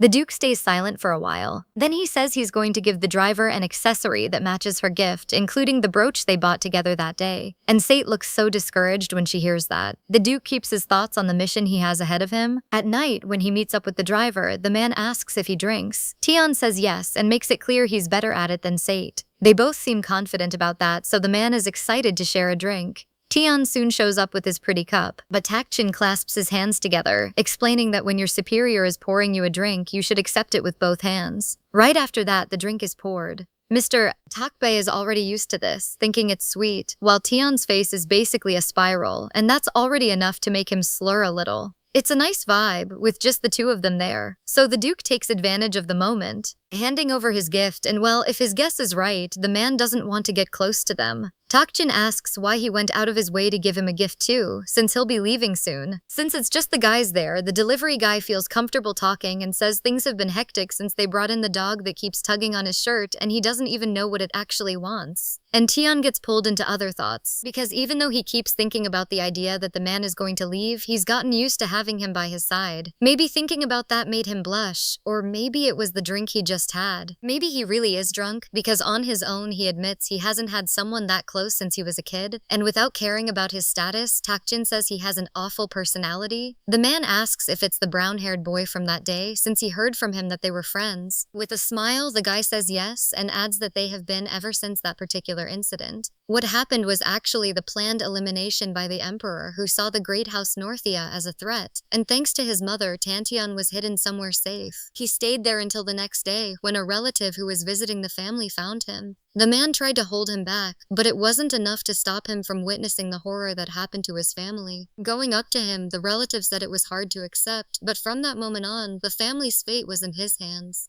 Tion looks at his hand, clenching it tight like he's back on that day. He continues his story, saying the person he used to consider his friend turned his back on him. Rui found it hard to believe his father would do something like that, so from that day on, he lived his life chasing revenge. Tion starts trembling, thinking that if only he'd been wiped out along with the others. And of course Takshin isn't going to let that slide. He scolds him, calling him ungrateful for not realizing how precious his life is. Tion even tries to smooth things over, saying he didn't mean it like that. At least that's how he thought the other guy would react. After that, Takshin calms down a bit and reminds him he mentioned his daughter earlier, and says it's been a while since she left this world because of an accident. He says his daughter and wife were out for a walk when it happened, and the girl was just gone all of a sudden. That was something Tion had already kind of figured out from the way the man talked earlier. Takshin, though, looks like he's been sent back to that time as he remembers those awful days. He says that for a while, he and his wife fought nonstop. The two of them said really nasty things out of pure resentment. Stuff like blaming each other for taking care of their daughter and preventing the accident. And in the end, just looking at each other made them think of their daughter, so they ended up going their separate ways. Left behind, Taktin could only think about how everything could have been different if he'd gone with them that day, and if the car had hit him on the way instead of his daughter. That pain of losing her turned his life into hell. Taktin puts a hand on the Duke's shoulder and asks if he gets what he means by that. And he says, "Believe me when I say your parents would have saved you 1,000,000 times." Tion answers that he seems pretty sure about that. The man smiles, confirming it. After all, he knows because he was a father once. Then he advises him to never again think about throwing his life away. Meanwhile, when Tantian went out to give the present and didn't come back for hours, Sate got worried and went out looking for them. And when she finds them, she's shocked by what she sees. The Duke is already collapsed on the ground, while the driver is still insisting on the last drops of the drink. All she can think is, what happened here? Sate goes over to Tekbei, asking if he's okay, and all the man can see as he looks at her is what his little girl would have been like, and he even gets mixed up calling her his precious daughter. Still in the drunken haze, he asks, "How did you grow up so fast? Have you been eating well? How's school?" He says she hasn't been showing up in his dreams lately, and asks if she's going through anything. Still in the illusion, Takshin says that if she's going through something, she just has to tell him. After all, he's her father. And he says that as her father, he should have stayed with her for much longer. The man lowers his head, still holding Sate's hand, and says he misses her so much. The Baroness doesn't react to that. She just thinks it's strange how much he misses his daughter, until she realizes the man also lost his daughter. On impulse, Sate ends up hugging him, not knowing if it's really okay to follow her heart. Then, pretending to be his daughter, she says she misses him too. But the barrels back there catch Takshin's attention. That snaps him out of that cloud of illusion. Startled, he says the girl scared him and asks what she's doing there and if she's cold. Sate asks if he feels better now, and he confirms it. Looking at the Duke, he asks what happened to the young man. Takshin tells her not to worry about his condition, and that they need to focus on getting the Duke to bed or he'll end up freezing to death. Sate is the one who gets stuck with the job of carrying Tion, who's way too heavy. Takshin was way too drunk to do it, and he'd feel bad if he woke up a maid at this hour, especially the butler. But with a lot of effort, she managed to drag him. From the bedroom doorway, she can already see the bed, and she keeps dragging him over there. Sate climbs onto the bed, already apologizing for the lack of manners. Then she pulls the Duke up onto it, which she manages to do successfully. With the mission done, Sate gets ready to check if Mr. Takbei managed to make it to his room. But before she can take a few more steps, her arm gets grabbed. It's the Duke, holding onto her and keeping her there. The next day, the Baroness is with Daisy, who asks how she ended up there in the village. The girl even thinks she was being nosy, but Sate assures her it's fine and says she'll explain quickly. And everything she told her leaves Daisy wide-eyed, especially finding out about the engagement to the Duke. Sate laughs, remembering that back then she thought she was being sent there to meet her end because of the rumors. Daisy admits she was terrified of the rumors too when she started working there, and says that except for Jeeves, His Grace rarely gives anyone orders, not even to help him with his bath. And that, honestly, he seems more used to being alone. The attendant says she prefers him like this rather than how the rumors made him sound. Sate, though, doesn't think he's unfriendly. She thinks he seems like a good person, and that he seems really lonely. That pulls a smile out of Daisy. Meanwhile, Sate gets pulled back to the night before, when the Duke kept her there. So Daisy asks in the middle of it, "Does that mean you're open to marrying him?" Thinking back to that night, Tian asked her not to leave. Not to leave him there, just not to leave him there alone. So Sate walked over to him, and with their faces close, she promised she wasn't going anywhere. The Duke asks if she really won't, and Sate assures him it's true, then tells him that now that he's awake, he should lie down properly. Tian lies down under his blanket and says he just realized he still hasn't given her a proper apology, which confuses her. Then he says he was rude when they first met too, and the Baroness is surprised that it's been bothering him even though he's who he is. Tian says he forgot how to be affectionate with other people, and with his past, it's not that hard to understand why. Holding the girl's hand, he says it's embarrassing for him to ask this, but he hopes the two of them won't leave. Sate is shocked by those words, but moved, she says she won't leave. She strokes his face, and the Duke falls asleep with the promise that they'll stay by his side. No surprise that the next day he woke up with a massive headache, and even though he got really drunk, he remembers the moments he had with Sate. Getting so irritated, he tears his own blanket. Just then, Jivesa rushes in, asking if everything's okay. Not just him, every servant in the house is there, and the Duke immediately orders everyone out. Sate shows up too, bringing something to eat in case he feels sick, and asks if she should leave as well. Tian just freezes at her presence, but he quickly pulls himself together and asks her to wait outside. Soon the Duke is ready and joins the others. Sate is surprised by how good he looks, and by how he doesn't seem that tired from last night, unlike Takjin, who looks completely wrecked. The Baroness says she was thinking about making a milk stew that he could eat easily. Then she shows what she actually made, which leaves him confused about the food. She explains that Takjin said instant noodles are the best cure for a hangover, so she made that. The man tells him to be grateful, because he was going to save it to eat later with drinks. Tian says what he just said is a breach of contract, but he's immediately shut up when he gets a spoonful of spicy noodles shoved into his mouth. Takjin offers some to Sate too, and both of them end up with their mouths burning. The man just smiles. Sate even tells him to try some, but the man looks melancholy, thinking about how he's gotten attached to them. He pats their heads, asking if they're feeling better, all while thinking about making the most of the time he'll be staying there. Sate even asks to eat, but Takjin claims he's already satisfied just watching them eat, and threatens to shove more into their mouths if they don't eat on their own. Turd was there watching the three of them, and then he leaves. Days go by. Tian is in his office when his butler comes in, and announces that His Highness is there to visit him. Tian asks what he's doing there, and Rui explains he's there to deliver something. It's just a simple invitation to the imperial banquet. Tian drips with sarcasm about the invitation, like, sure, the imperial family that reminds all the nobles who's in charge is inviting me after sending me to the borders because they were afraid of my power? And he already figures it's a way to pressure him into marrying the second princess. Rui just says there's no romance without a fancy banquet scene, and then there's an awkward silence between the two former friends. Tian gets straight to the point and says he doesn't believe he's there just to deliver an invitation. Then he asks the real reason he's there. The prince looks a little nervous about what he's going to say, but then asks how the driver and the Baroness are doing, and says he was surprised they were staying at his mansion. Tian stays suspicious that he isn't there for a social visit. Rui says he's really happy to see him doing so well, and you can see sincerity in his eyes.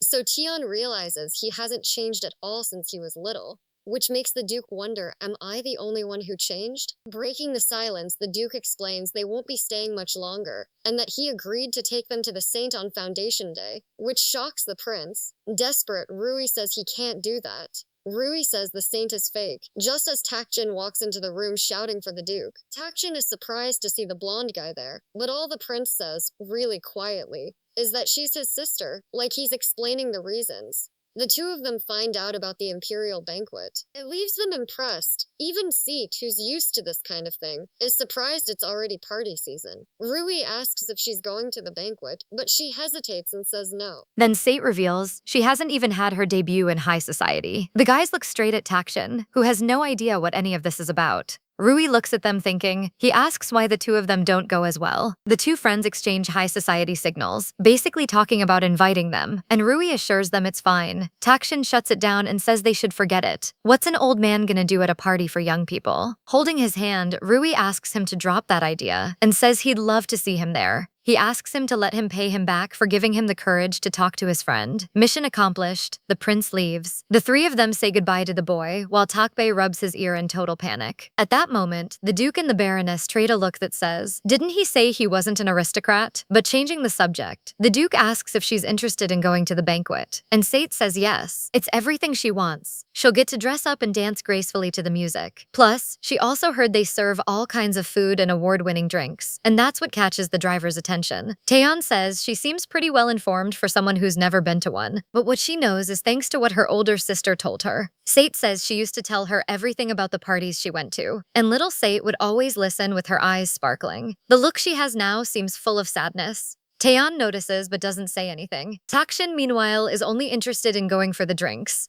Taeyeon hands the invitation to the butler while saying the driver is going to need a custom-made outfit. Then he looks at him and says, "Unless you're planning to go like that." And Sate needs clothes too, because a banquet on this scale requires formal wear. All the nobles will be at the imperial banquet, which means she'll run into her family and her sister there. Meanwhile, the younger redhead walks into her father's office. She's there to say he can't just marry her off as Count Vente's second wife, but the Baron says he has no other choice since Sate ran away. The girl says that's why she said he should have married her to the Count and not the Grand Duke, and she questions whether, after all the financial problems that marriage caused, this is really the solution. The Baron immediately tells her to shut up, asking if she's challenging him, and he says if she has time to complain, she should spend it taking a bride course. Her father says, "This is an order, Villain Brody." Sate's life got really bad after her mother left. Then her stepmother took control and made her the villain of the story, demanding she stay hidden far away, out of her sight. And her father didn't care at all. Only one person reached out to her. Villain introduced herself as her older sister and said she didn't really care what their parents thought because she liked her. The redhead braided her hair, and that's how a friendship started. Villain said she showed up at the perfect time because she was tired of playing with her dolls. Someone calls out to Sate, pulling her back to reality, asking her to pick something from the catalog.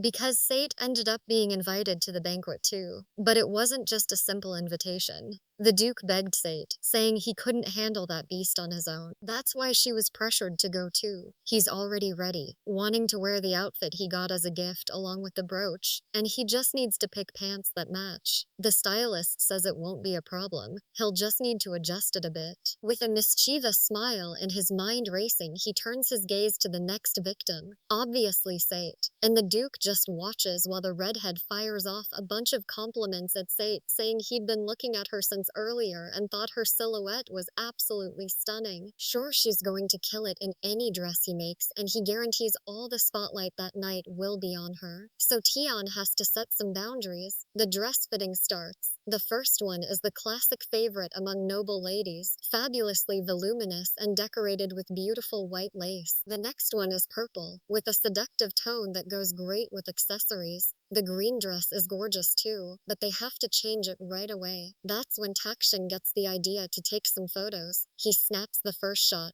catching the Baroness off guard. Then he shows it to the Duke, asking if it didn't turn out good. Seeing that was like a million fireworks going off in the Duke's head, he'd never seen technology like that. He immediately grabs the phone out of Taekba's hands. That kicks off a fight between them, because the driver is doing everything he can to save the battery. Right then, Sate shows up to stop them. Once she finds out why, the Baroness is also really impressed, thinking it's extraordinary to capture a moment like that instead of painting it. But Takshin wants to surprise them even more and tells them to pay attention as he presses the button. The camera switches to the front. Then Takshin takes a selfie. Finally, the day of the imperial banquet arrives. Taeyeon is in his gorgeous wine-colored outfit, showing a duke's power just through what he's wearing. Takshin wears something modern, adapted from the gifts he got from his friends. And of course, one person couldn't be missing. Turd comes rushing in, lunging at the duke. He's saved by the butler, who orders the dog to obey his master and guard the house. Tian notices a smile on him and asks about it, but Jivesa says it's just his imagination. Outside, Takshin isn't happy about going in the carriage. It made him sick the whole trip. He wanted to go in his truck, but it doesn't belong to him anymore. And besides, they wouldn't be welcomed with the beast that shook this world. Tian shows up asking why he's talking about his carriage. Then he shows where he and Sate will be taken. Takshin doesn't like that and accuses him of always keeping things for himself and having zero respect for his elders. But there's a reason. Tian's afraid that if they leave together in the same cart, they'll get dragged into nasty gossip.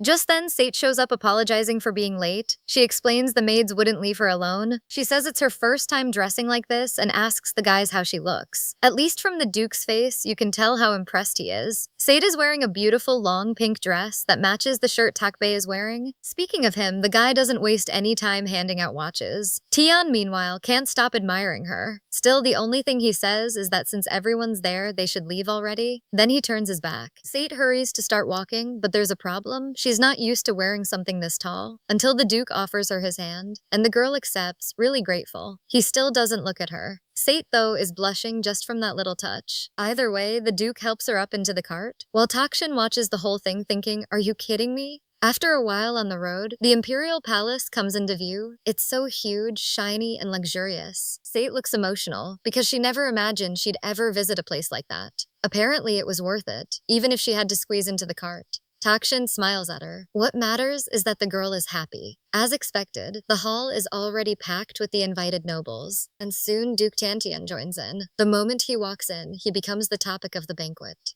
Everyone's whispering negative rumors about the monstrous Duke, and he looks at them with a cold stare that could end anyone's life in that place. But Taeyeon ignores all of it. The other two come in after, with Sate trembling as she passes through the crowd, and she's grateful the Duke drew so much attention that she ended up going unnoticed. And she also suggests he join the man, but it was just some random extra. And weirdly, a younger version of Takbei. The real one is right behind, and Sate apologizes, explaining it's hard to tell in a dress like this. The conversation is cut off by the announcement of His Majesty's entrance. Sate is already beside the Duke, bowing to the highest authority in the Empire, and she scolds the man next to her for not doing the same. But he doesn't care about formalities, because someone there caught his attention. Besides the Emperor and the Empress, Prince Rui is there too. Sate is completely shocked when she realizes he's the guy she threw up on at that restaurant. Still totally stunned, Sate bows before the Empire's little son. She's so nervous it feels like her memory's about to blank out on everything. Rui comes closer and, smiling, asks her to treat him like she always did. After all, he's the one who lied about everything. While Sate stays in shock, Takshin just says her old hairstyle looked better and complains about dyeing her hair because it makes her look like a delinquent. Then Rui introduces himself officially, saying it's an honor to meet him again, but Takbei overreacts and smacks the boy on the head, which obviously grabs everyone's attention around them. Sate tries to distract everyone with what's going on, while the Duke uses his clothes to make a shield so no one sees what happened. At least everyone loved the performance. Meanwhile, the Duke shoots Takbei a deadly look, basically saying this is the most he can do to help him. Later, the Grand Duke and the Crown Prince had to take care of their business. Meanwhile, the other two ran off to the balcony. Sate is completely nervous, and Takjin doesn't know what to do because he's scared of bothering her. The dance ball has already started. The melody catches Sate's attention. She tells Takjin that if she knew how to dance, she could teach him, but he tells her not to worry because there are more important things to have fun with. Then the man starts shaking around all excited, leaving the Baroness speechless. But soon she starts laughing because she thinks it's funny. He stops and asks, "Are you laughing at my dancing?" Sate keeps laughing, crying from how hard she's laughing, and thinks about what she'd do without the man being there. She's ready to shake it too. So while the others dance on the floor, Sate and Takjin dance excitedly on the balcony. The two of them move with the universal, timeless K-dance. Suddenly, the driver stops to ask if there's a bathroom around, because he's been needing to go since early. So Sate gives him directions on how to get there.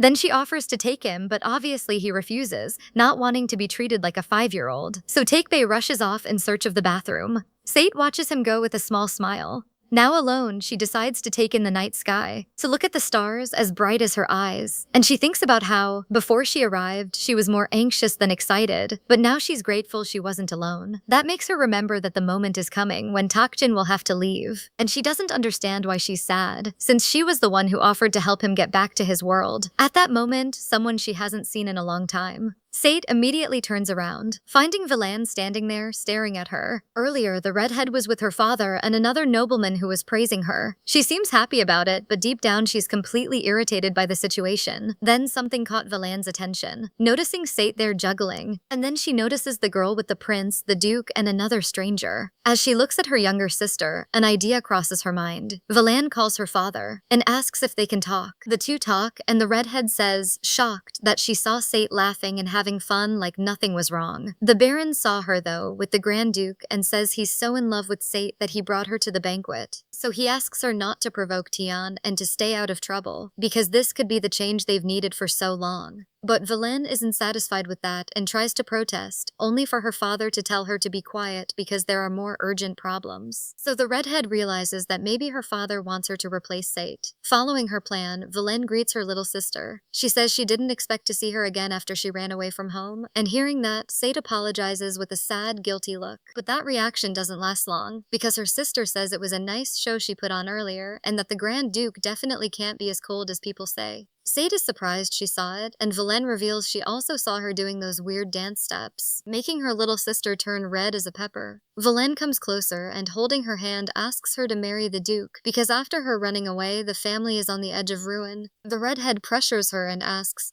"Or are you going to let me get sold off to some creepy old pervert because of you?" Marrying the Grand Duke wouldn't be a problem since he's kinder than she expected, and she knows that if she begs for a marriage, her request will be accepted. But Sate refuses, saying she wouldn't put that burden on his grace. That irritates Villain, who asks if the Duke is more important than her, who did everything for her sister, and besides, they're family. Sate says that actually she was the only one who thought they were. Until the day the engagement to the Duke was announced, Villain barged into the room questioning their father for wanting to marry her sister off to him, saying she'd end up being finished off by his hands. Sate smiled, thinking she was defending her, but the redhead suggested marrying her off to Count Vente, since that pig won't care as long as it's a woman. The girl says she always knew she was nothing more than a useful pawn, but even so, she wanted to trust. But that's not possible anymore. Not after she met really nice people who care about her more than her own blood. So Sei refuses to stay in control of her sister. The two of them stay quiet for a while. Villain speaks again, saying the Duke doesn't care who she marries, and that 1 or 2 fractures can be treated before the wedding. The redhead walks up and orders, "Be good and wait for me downstairs, I'll come get you soon."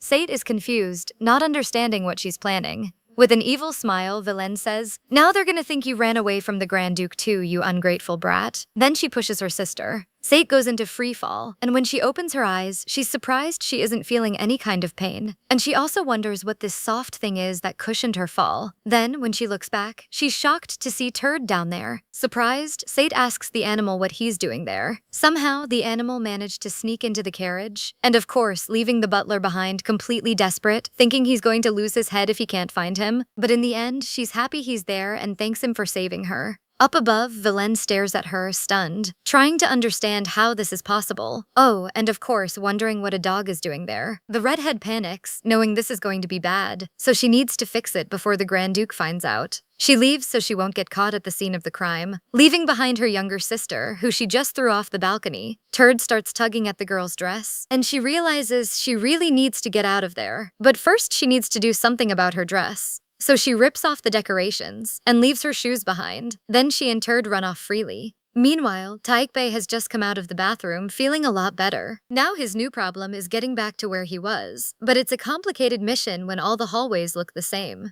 Takching pushes past people to get through, and he gets stopped by a waiter offering a glass of wine. Obviously expensive, fancy, and delicious, and not something you can refuse. At that moment, someone calls him. It's the Duke, and the man quickly asks if he's finished his business. But Tian doesn't say anything, he just gives the man a look, which leaves Takjin kind of confused. and it makes him think his pants zipper is open. Tian says that's not why he was looking at him. Earlier, he met up with the crown prince. Rui tells him the truth again, that the saint is fake and the imperial family is just pretending. Tian doesn't really react to it, so he asks why he's telling him this. Rui explains it's because of the promise he made to take Bei, and that really caught him off guard. This gesture. He says he knows he'll bring him to Ramoa on Foundation Day, making it clear there's nothing that can be done about it. The Empire's little son takes advantage of the fact they're talking to reveal that he had a vague idea that what the Duke said about his family was true, but even so, he decided to give him a vote of confidence. But now, with guilt eating him up, he struggles to ask for his forgiveness. With a sad look, he says he won over a little boy's trust, letting his fear take over, and it's weighed on him ever since.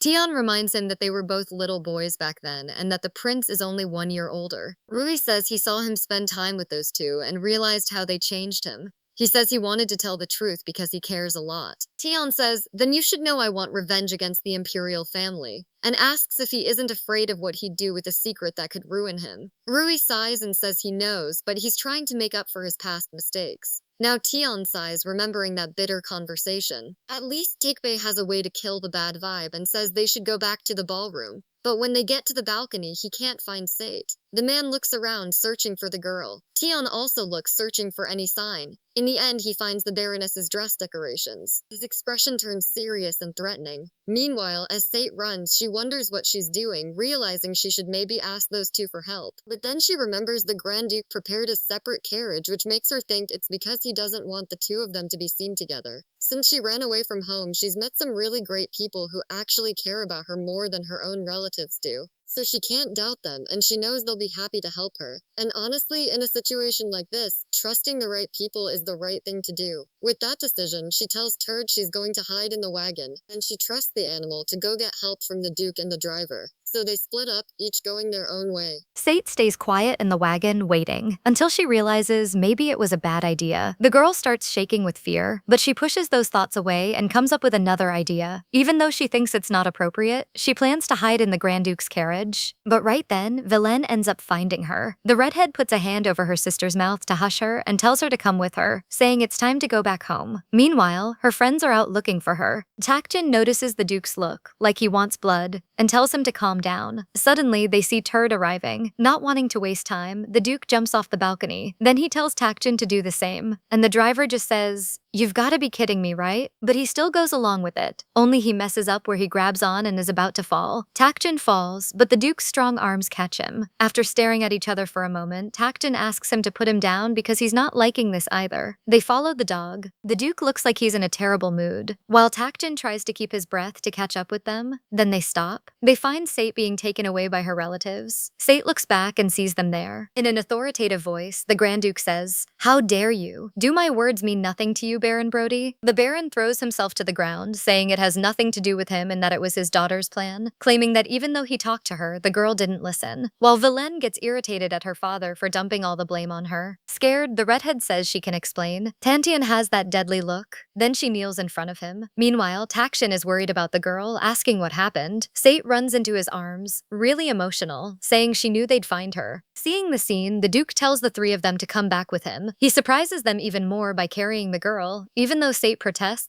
saying she can walk. But the Duke can't do that because he saw her limping. Lastly, he shoots the Baron a deadly look and says, "I'll deal with your punishment later," leaving Vilaine scared. The girl screams, refusing to accept her fate. They head back to the carriage. Sate looks at the Duke beside her. She apologizes for getting him involved in that, but the Duke tells her not to, and he surprises her by saying he was really worried about her. Sate turns completely red at those words. After the incident at the imperial banquet, they return to the village. Sate was treated right away by a doctor, getting the best care under the Duke's orders. Besides a mild sprain in her ankle, everything is fine, but the concern is that she got badly scared. Sate tells the Duke she's fine and that she doesn't think it's right that she has to take his bed. With that intense look, Tian says she needs to rest, and he tells her to lie back down. Sate is way too intimidated to argue. After the exam, the doctor leaves the room. The two of them are alone. Then Tian says that from that moment on, she won't have to deal with the Brody house anymore. At first, the girl is surprised, but she understands that those words mean he took action against her relatives. Sate knows what they did to her was horrible, but it was even more humiliating for Tian.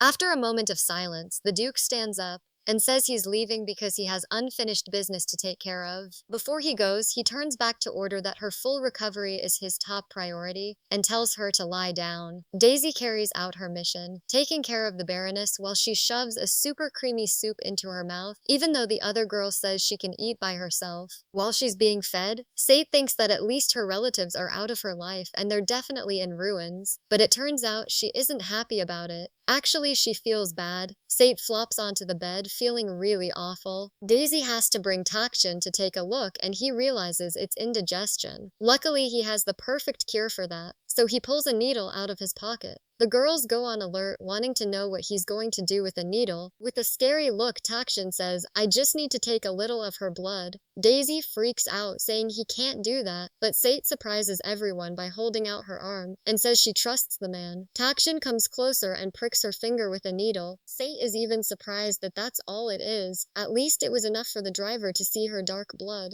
A clear sign of indigestion. While she's being treated, Sate realizes that both he and the Duke mean a lot. The Lord asks her to turn around so he can quickly massage her back. That's when she realizes her feelings for the Duke go beyond that. While she's getting the massage, Sate thinks that sometimes she feels something stirring inside her, and soon an image of Tian appears in front of her. But it's not an illusion. The Duke is really there. Noticing the girl seems to be doing better, all Sate can think is that now she understands what she feels for him is embarrassment. Tian breaks the moment to say that Foundation Day will be in 1 month. Then he calls the girl over, asking what she'll do after that. She immediately looks at Takebe, who will soon be leaving her life. To be honest, Sate hasn't thought much about it. The Baroness was so busy trying to run away from her family, but now that doesn't matter anymore. So she's honest and says she's not sure and she's still figuring things out. That's all the Duke needs to know, so he has another question. He asks Takshin what he'll do if the Saint can't send him back to his original world. That catches everyone off guard, especially Daisy, since they'd forgotten she was even there. Tian has a big secret. He knows the Saint is fake, and the Imperial family is just pretending. The first thing that comes to his mind when he hears that revelation, and it has nothing to do with the Imperial family or even his revenge. He's still waiting for the man's answer to a question that's shocking. The other two stare at each other.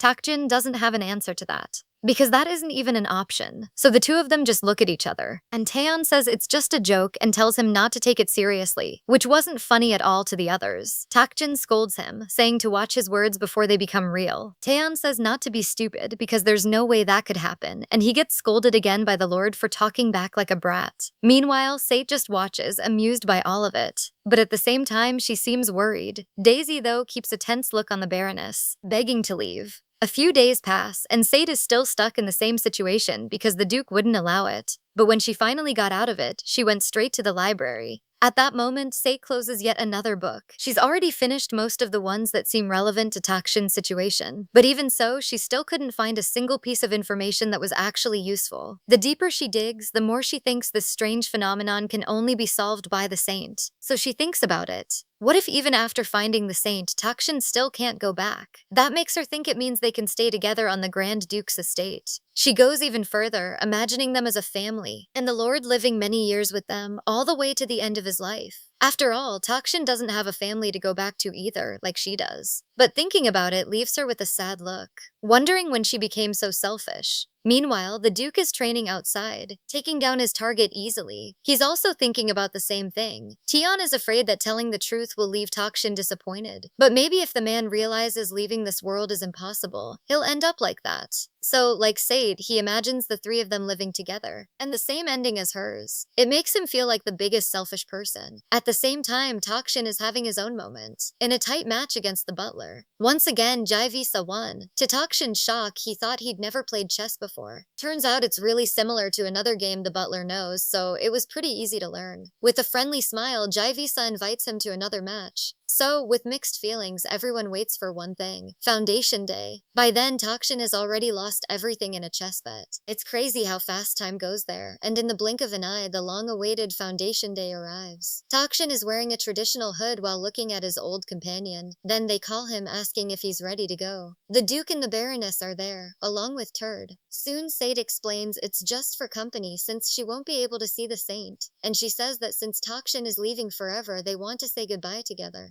There's a silence between them, but Taeyeon, watching all this, knows the guy isn't going anywhere. She asks why he's waiting there instead of being at the entrance. Takshin explains he got sad about having to leave the truck behind. It was his loyal companion, by his side through everything. Thinking about it, Takshin knows he's gonna get one hell of a scolding for missing the delivery, and on top of that, he'll need money to buy a new truck. So he asks the Duke if he can have his old buddy back, and the Duke just agrees. But the gas is running out, and he's afraid it'll die in the middle of the road. So Tian suggests dragging it with a horse like last time, not being very sharp about this kind of stuff. The delivery guy thinks that for this mission, they might need 43 horses pulling the truck. Takshin says he'll go in his truck, so the others have the advantage in the carriage. So the three of them head out for Foundation Day. The driver keeps traveling with his truck. Soon he arrives at the place, just like the others who are there. Pope Oh My God introduces himself to everyone. Even with that kind of weird name, Takshin doesn't say anything, but that's because the Duke made it very clear they were inside a temple and told him to behave. So this time he's just going to sit there. The ceremony starts with the Pope honoring the all-powerful goddess for her blessings on the land. While he keeps going with his blessing, Takshin ends up falling asleep and snoring really loud. The Duke shakes him, telling him to stay awake. Takshin wakes up on alert. The Duke shows him what finally matters there, the saint. Takshin feels a mix of surprise and nervousness, but the only thing he can do right now is sit there listening to that Pope still talking about holiness. Meanwhile, Sate and Turd wait outside. She notices there's an open area in the cathedral, so she decides to wait there since the main hall is packed. The two of them walk until something catches her eye and makes it light up. In front of her is a statue, which makes her think that right now Taekbai must be having an audience with the saint. But it's like they're still at the very beginning of everything.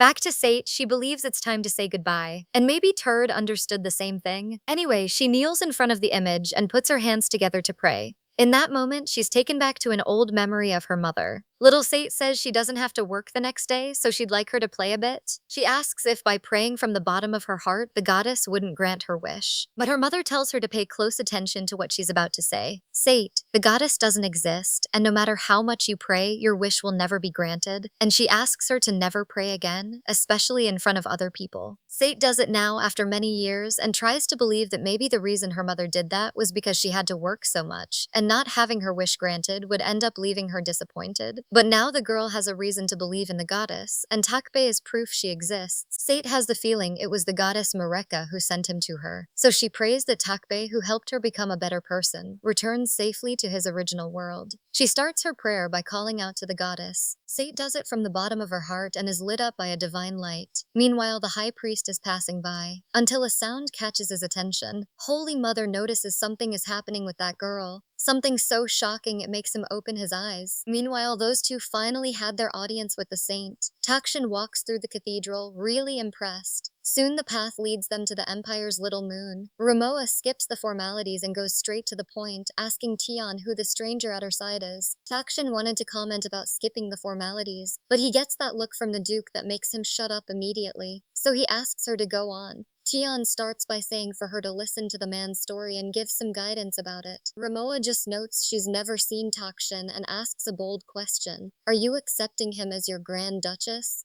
Takshin didn't get it, so Tian has to explain what that meant, which obviously made the driver irritated, and the Duke had to calm him down. After hearing the whole story, the saint is ready to talk to the goddess. While the girl lights the candles, Tian wonders how she managed to act like a saint in front of everyone. Ramoa throws the candelabra onto the altar, and the flame spreads until it reaches the goddess's statue. So the Empire's little moon calls out for the goddess to answer her. The two of them watch, and Tian can only think this looks way more like a furious warrior than a worshipper. Then, after the whole show, the girl says the goddess answered. The answer is, there's nothing to be done. And then she kicks the two of them out. Now it's Sate's turn to hear the whole story, and she starts wondering what they can do to fix this situation. She's also addicted to the otherworld snacks. While the two talk, Takshin is there reflecting on his failure. Then the Duke calls him over. He kneels in front of the man and asks if he doesn't want to stay until they find a way back to his world. Sate watches that, feeling emotional. Tian says it might sound selfish, but he admits that ever since he met the two of them, he finally managed to get the idea of revenge out of his head, and he asks if he won't stay by his side a little longer. That's when Sate realizes Tian has been wanting the same thing too, and she admits she feels the same. She says she wants him to stay by her side for a while longer. All Takshin can say right away is that they don't need to be so dramatic. The driver scratches his head, kind of awkward, and says that either way, he's got nowhere to go. With a big smile, he tells them to go back home. The problem is his truck truck is out of gas, but luckily Tian really does have 43 horses. Meanwhile, the high priest reports his discovery about the appearance of the true saint. After all, like the goddess said, I will answer the sincere plea of my vessel with a beam of golden light. And the person who met the requirements was at the temple, and of course he says she was accompanied by the Grand Duke. The emperor is shocked that House Northia is involved in something like this again. Rui is there too, and he's stunned to learn Sate really is a saint. The high priest says the true saint is a threat to both the imperial family and the church,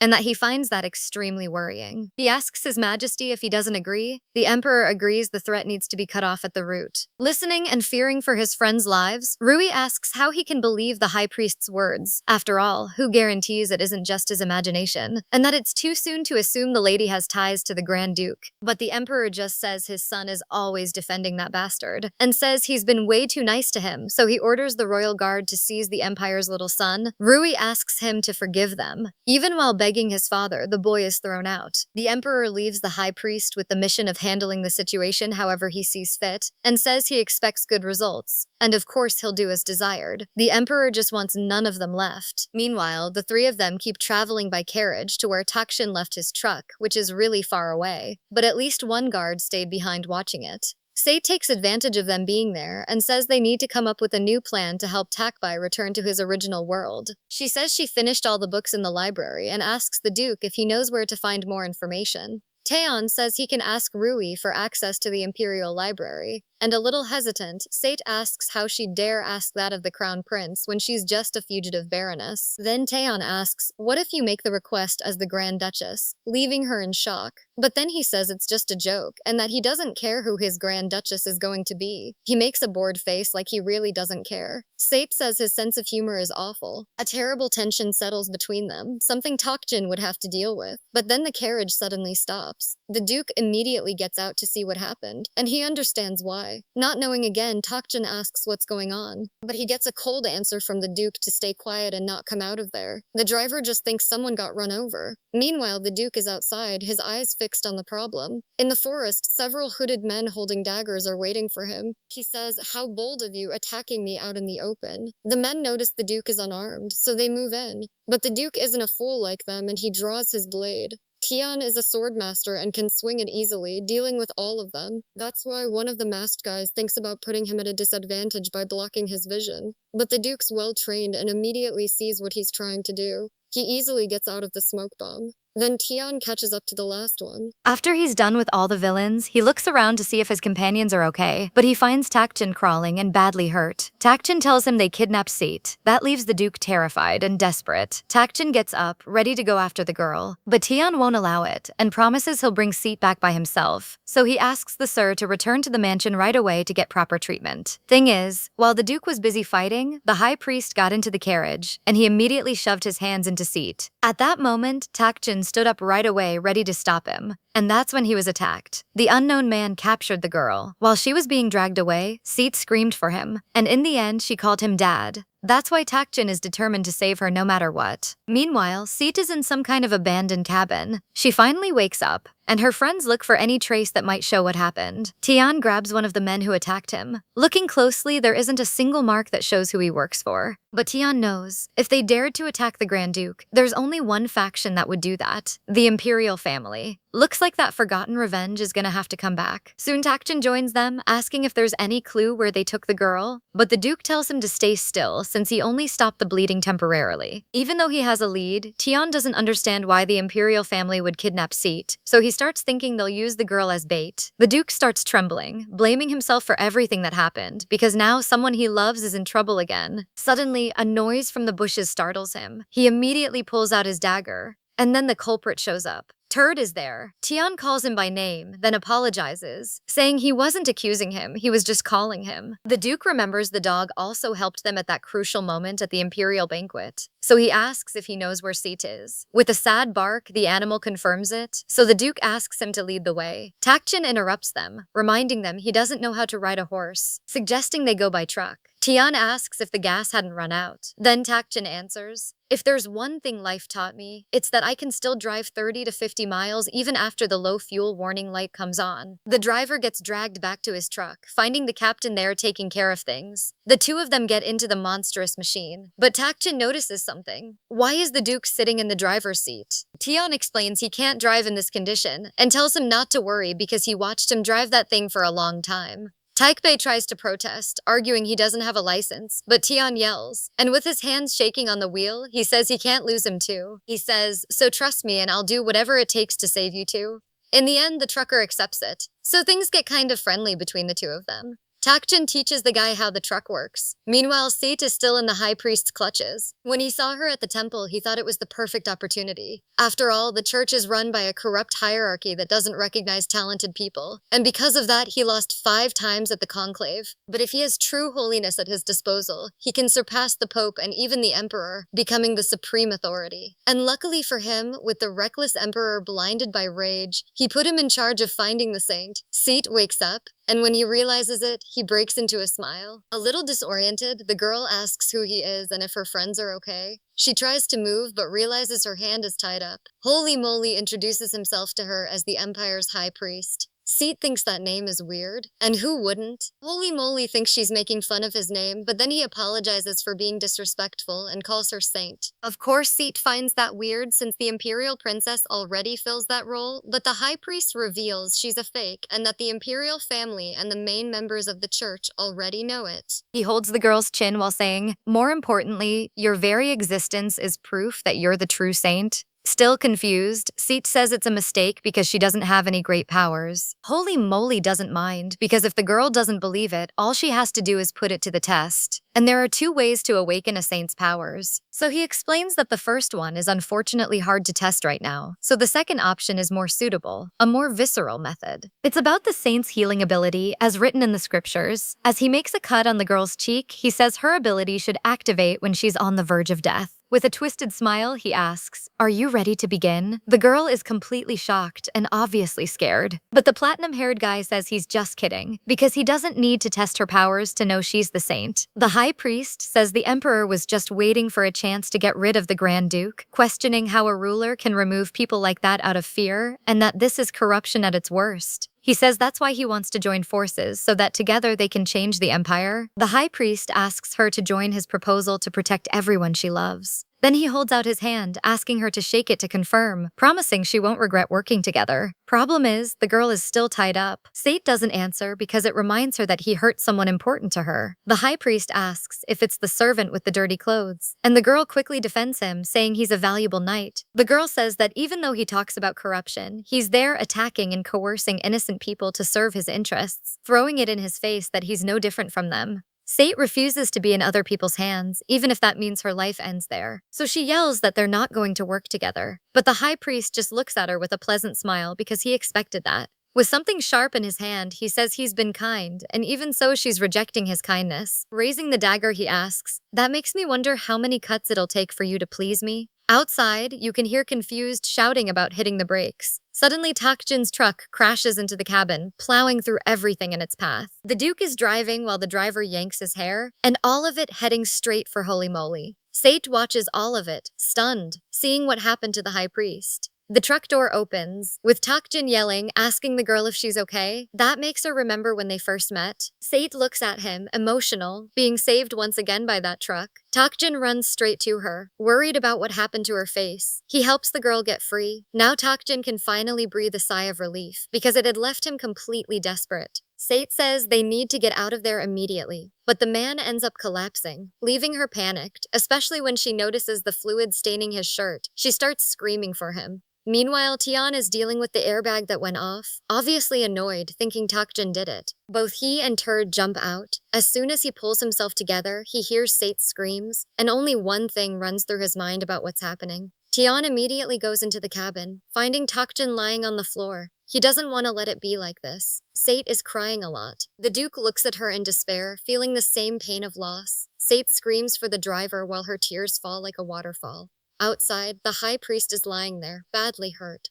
Holy moly gets up. He's really confused, trying to understand what happened and whether the blurry figure in front of him is the Duke, and he wonders how he managed to find them. This is a threat to his plans because if the Duke takes the Saint, everything will be ruined, and he refuses to lose like that. So he intends to put an end to the Duke right there. Then he lunges, taking advantage of the situation, his blade just centimeters from the Duke's eyes. But the dagger doesn't hit the eye, it hits the prince's hand. Rui stepped in front of his best friend, and Tian looks shocked, wondering what the blonde guy is doing there. It obviously didn't please the high priest, whose plan gets interrupted once again. With his injured hand, Rui says there's no time to explain, but at least he says the platinum-haired man planned all of this together with his father. The boy barely had time to explain because his friend quickly snatched his sword. Holy moly looks on with terrified eyes, refusing his fate. But the monstrous Duke already has him under control, and with a single swing of his sword, he proves why he's called the human guillotine. Tian is satisfied with that. Rui looks impressed because his plan was only to tie up the high priest. The Duke gets straight to the point, asking what he's doing there. Without interruptions, the prince is ready to talk. A few hours earlier, he was imprisoned. Unfortunately, the guard couldn't grant his request because he was just following orders. Rui cries, feeling powerless, thinking everything is his fault, just like what happened in the past. He thinks it's his fault for never stepping out of his father's shadow, which is pretty ironic for someone they call the son of the empire, but he wants to do something to warn his friend about the plan, even if he has to jump from up there and survive the fall.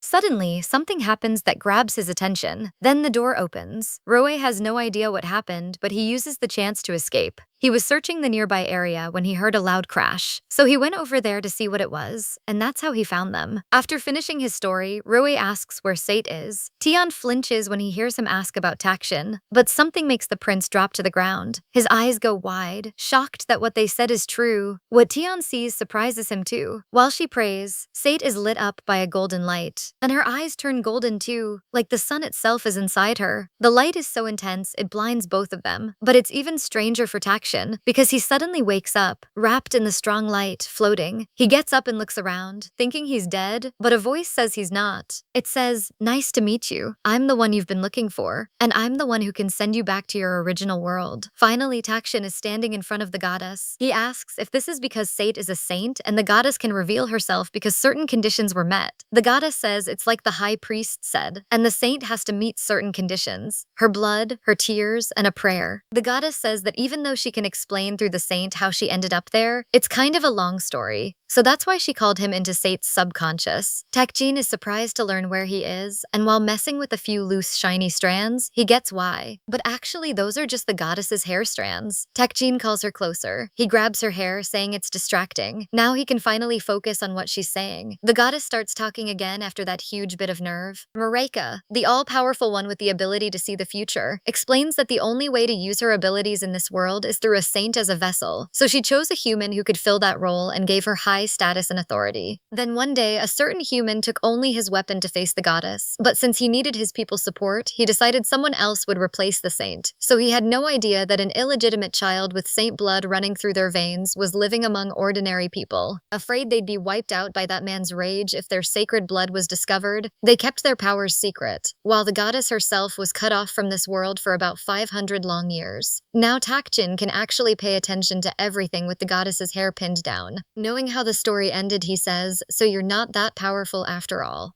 And being honest, Marika confirms she isn't. She says she's just a tool to help the saint, the real main character, awaken her powers. The goddess is holding the book, and obviously Takjin is way too slow to understand what she's saying, so she reveals that none of this is anything more than a made-up world. Marika keeps going. It was already year 499, and she was desperately trying to contact a saint, or even just a single human around her, and the only thing she managed was possessing some insignificant creature. She wandered around the world complaining that even though she was a goddess, she was basically trapped within four walls. Until in year 500, on one of her rounds, she heard that girl say she was ready for another reading. That's when the girl's deep affection for the story, mixed with the goddess's omnipotence and a bunch of other things, made her realize she was inside a fictional world. After that, Marika started watching the reader whenever she was reading the story. One day, the girl commented that if she were the protagonist, she'd pray to the goddess and get rid of the fake saint before even meeting the protagonist. And hearing that, the goddess thought it was a genius move. She figured the reader could turn Sate into a saint as fast as possible. So Marika took advantage of that accident to transfer the girl's soul into Sate's body, something she'd never tried before, but confident because there's always a first time. After all, she's a powerful goddess. But we know how things ended. And of course Takjin didn't take it well. Annoyed that he ended up there because of the goddess's stupid mistake, he grabbed her hair again. Marika quickly explains that there wasn't much she could do since she didn't expect this to happen. Takjin calms down, finally letting the goddess go. The goddess says that ever since that happened, she hasn't been able to see much beyond the romance, and she also has no idea what happened to the reader who got run over. She says that meanwhile the driver kept causing trouble in this world. Marika complains, saying he has no idea what she went through, having to possess random creatures to chase him down, and that explains that fallen guard, because it was all her way of tying up loose ends. So now we know Marika is turd. Something catches Takjin's attention. Then the goddess explains that Sate must be feeling mentally overwhelmed, since it's the first time she's summoned her. Marika says that now that the girl has access to her powers, she'll be able to call her anytime after she rests a bit. As the game kicks the goddess out, she says that when Sate calls her, she'll send him back to the original world. So the two of them wake up. Takjin and Sate scream, and together they learn about the Baroness's holiness. Then the story gets told to the others. They stare at the goddess Mareka, and in turd form she barks, confirming it's her. The Duke can only think about what their relationship was like. He says the worst is already over thanks to his healing power, otherwise Takjin would have gone to another world with no way back. Hearing that, the driver complains, telling him not to jinx him. But even with this miracle, Taean says he can't forgive the imperial family for what they did, and he swears that when he's done, he'll take the emperor's head so he can never go against him again. He yells that he'll never hurt him again. Takjin touches the Duke's shoulder and calls him. Taean's mind is still haunted by what happened to him years ago. With teary eyes, he turns around and says he'll never lose the people he loves again. In a calm voice, Takjin calls his friend. He asks him not to cry because you never know what might fall around there. Someone calls out to Taean. It's Rui, asking him not to push himself like that. He says that up until now, he let fear control him and only watched everything from far away so he wouldn't accept the situation they were put in. The prince says he didn't understand why he had to be there, but now he does. Rui understands he's there to protect the people close to him and make sure they don't end up with blood on their hands. So he plans to become the emperor. Takjin reminds him that somehow he'll do it, but the prince wants something faster, through a revolution. Rui knows his friend is suffering, and he tells stories from when they were kids, like the time the Duke got sad, like when he hit a bird and cried. Really embarrassed, Taean asks him to stop with those stories. The prince says it's time to pay with weapons, and asks if he'll have faith in him and wait for him to fix things.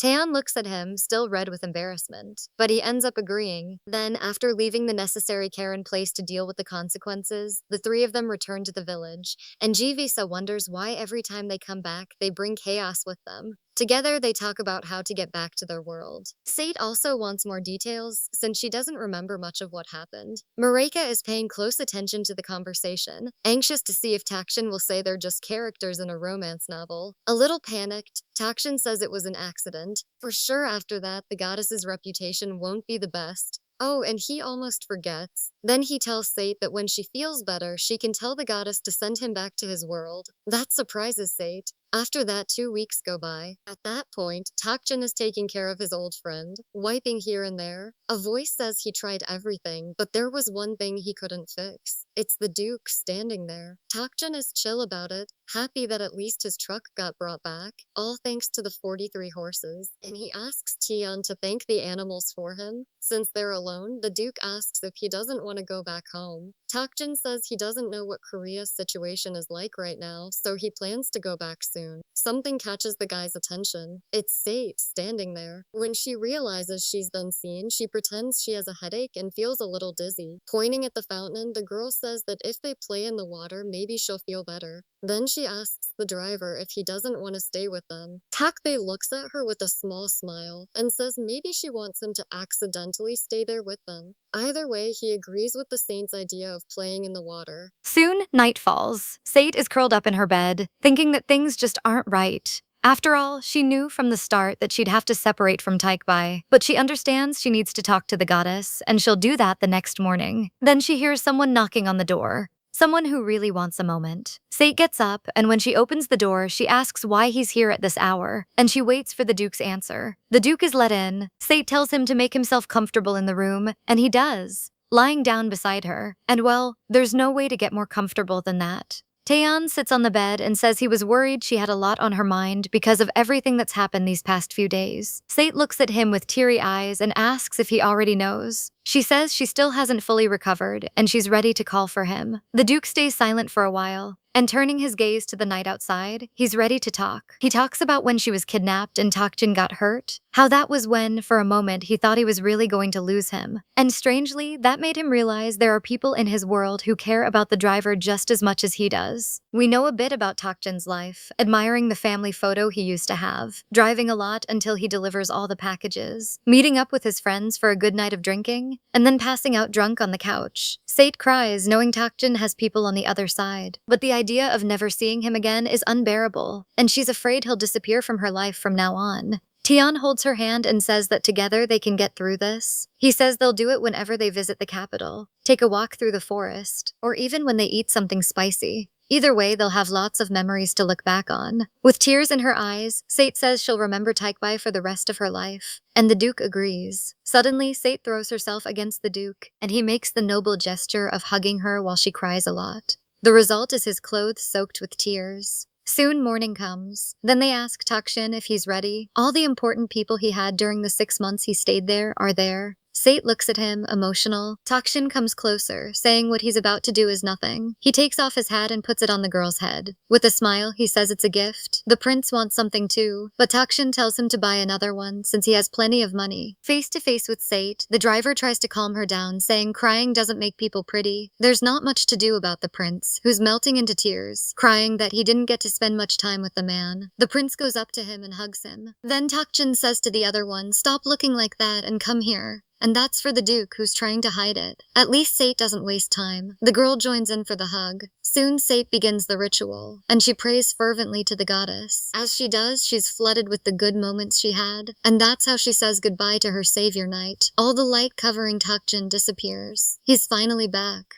The driver looks around, thinking it all felt like a dream and that he just dozed off at the wheel. But then he finds proof in his truck, so there's no way it was a dream. Takjin is shocked when he notices on the ground the girl he almost ran over, and also the one to blame for what happened. But what matters is that she's okay. Takjin goes to help her, asking if she's okay and giving her a little scolding about not crossing on a red light. He notices something on the ground that really catches his attention. It's a book, so he picks it up. Takjin looks at the book, emotional. The reader finds that teary smile weird and immediately wonders if he ended up reincarnating into the novel. That freaks the girl out, saying it should have been her. But all Takjin wants to know is where he can buy that book. And what about the others? Well, Sate writes a letter about how things happened. In the letter, she says a lot happened, and the most shocking thing is that the Grand Duke isn't that anymore. Well, I mean, he still has the title, but now he's just Taeyeon. After Takjin left, the saint kept thinking about how she wanted to live her life. Obviously, a life where she's free from the aristocracy and noble duties. Remembering the time she traveled was what made her decide what she wanted. That's how Sate walked into His Grace's office, saying she's decided she's going to travel. The Duke, at that moment, has some papers and scrolls in his hand. He throws everything back onto the table, saying he's coming to, leaving Sate shocked. She thought he was busy with his duties as Grand Duke. Then Taeyeon says, "I'm going to stop being a Duke. I never even wanted to be a Duke." Lately, he's been a lot more honest. The only reason he wanted power was to get revenge on the imperial family, but the two of them showed him something way more important than that. He says he'll ask his uncle to make it happen. And that's the story of the guy who went to sleep and woke up as a duke. Meanwhile, Taeyeon kneels in front of the saint, kissing her hand as he asks if she won't need a knight to go with her on her trip,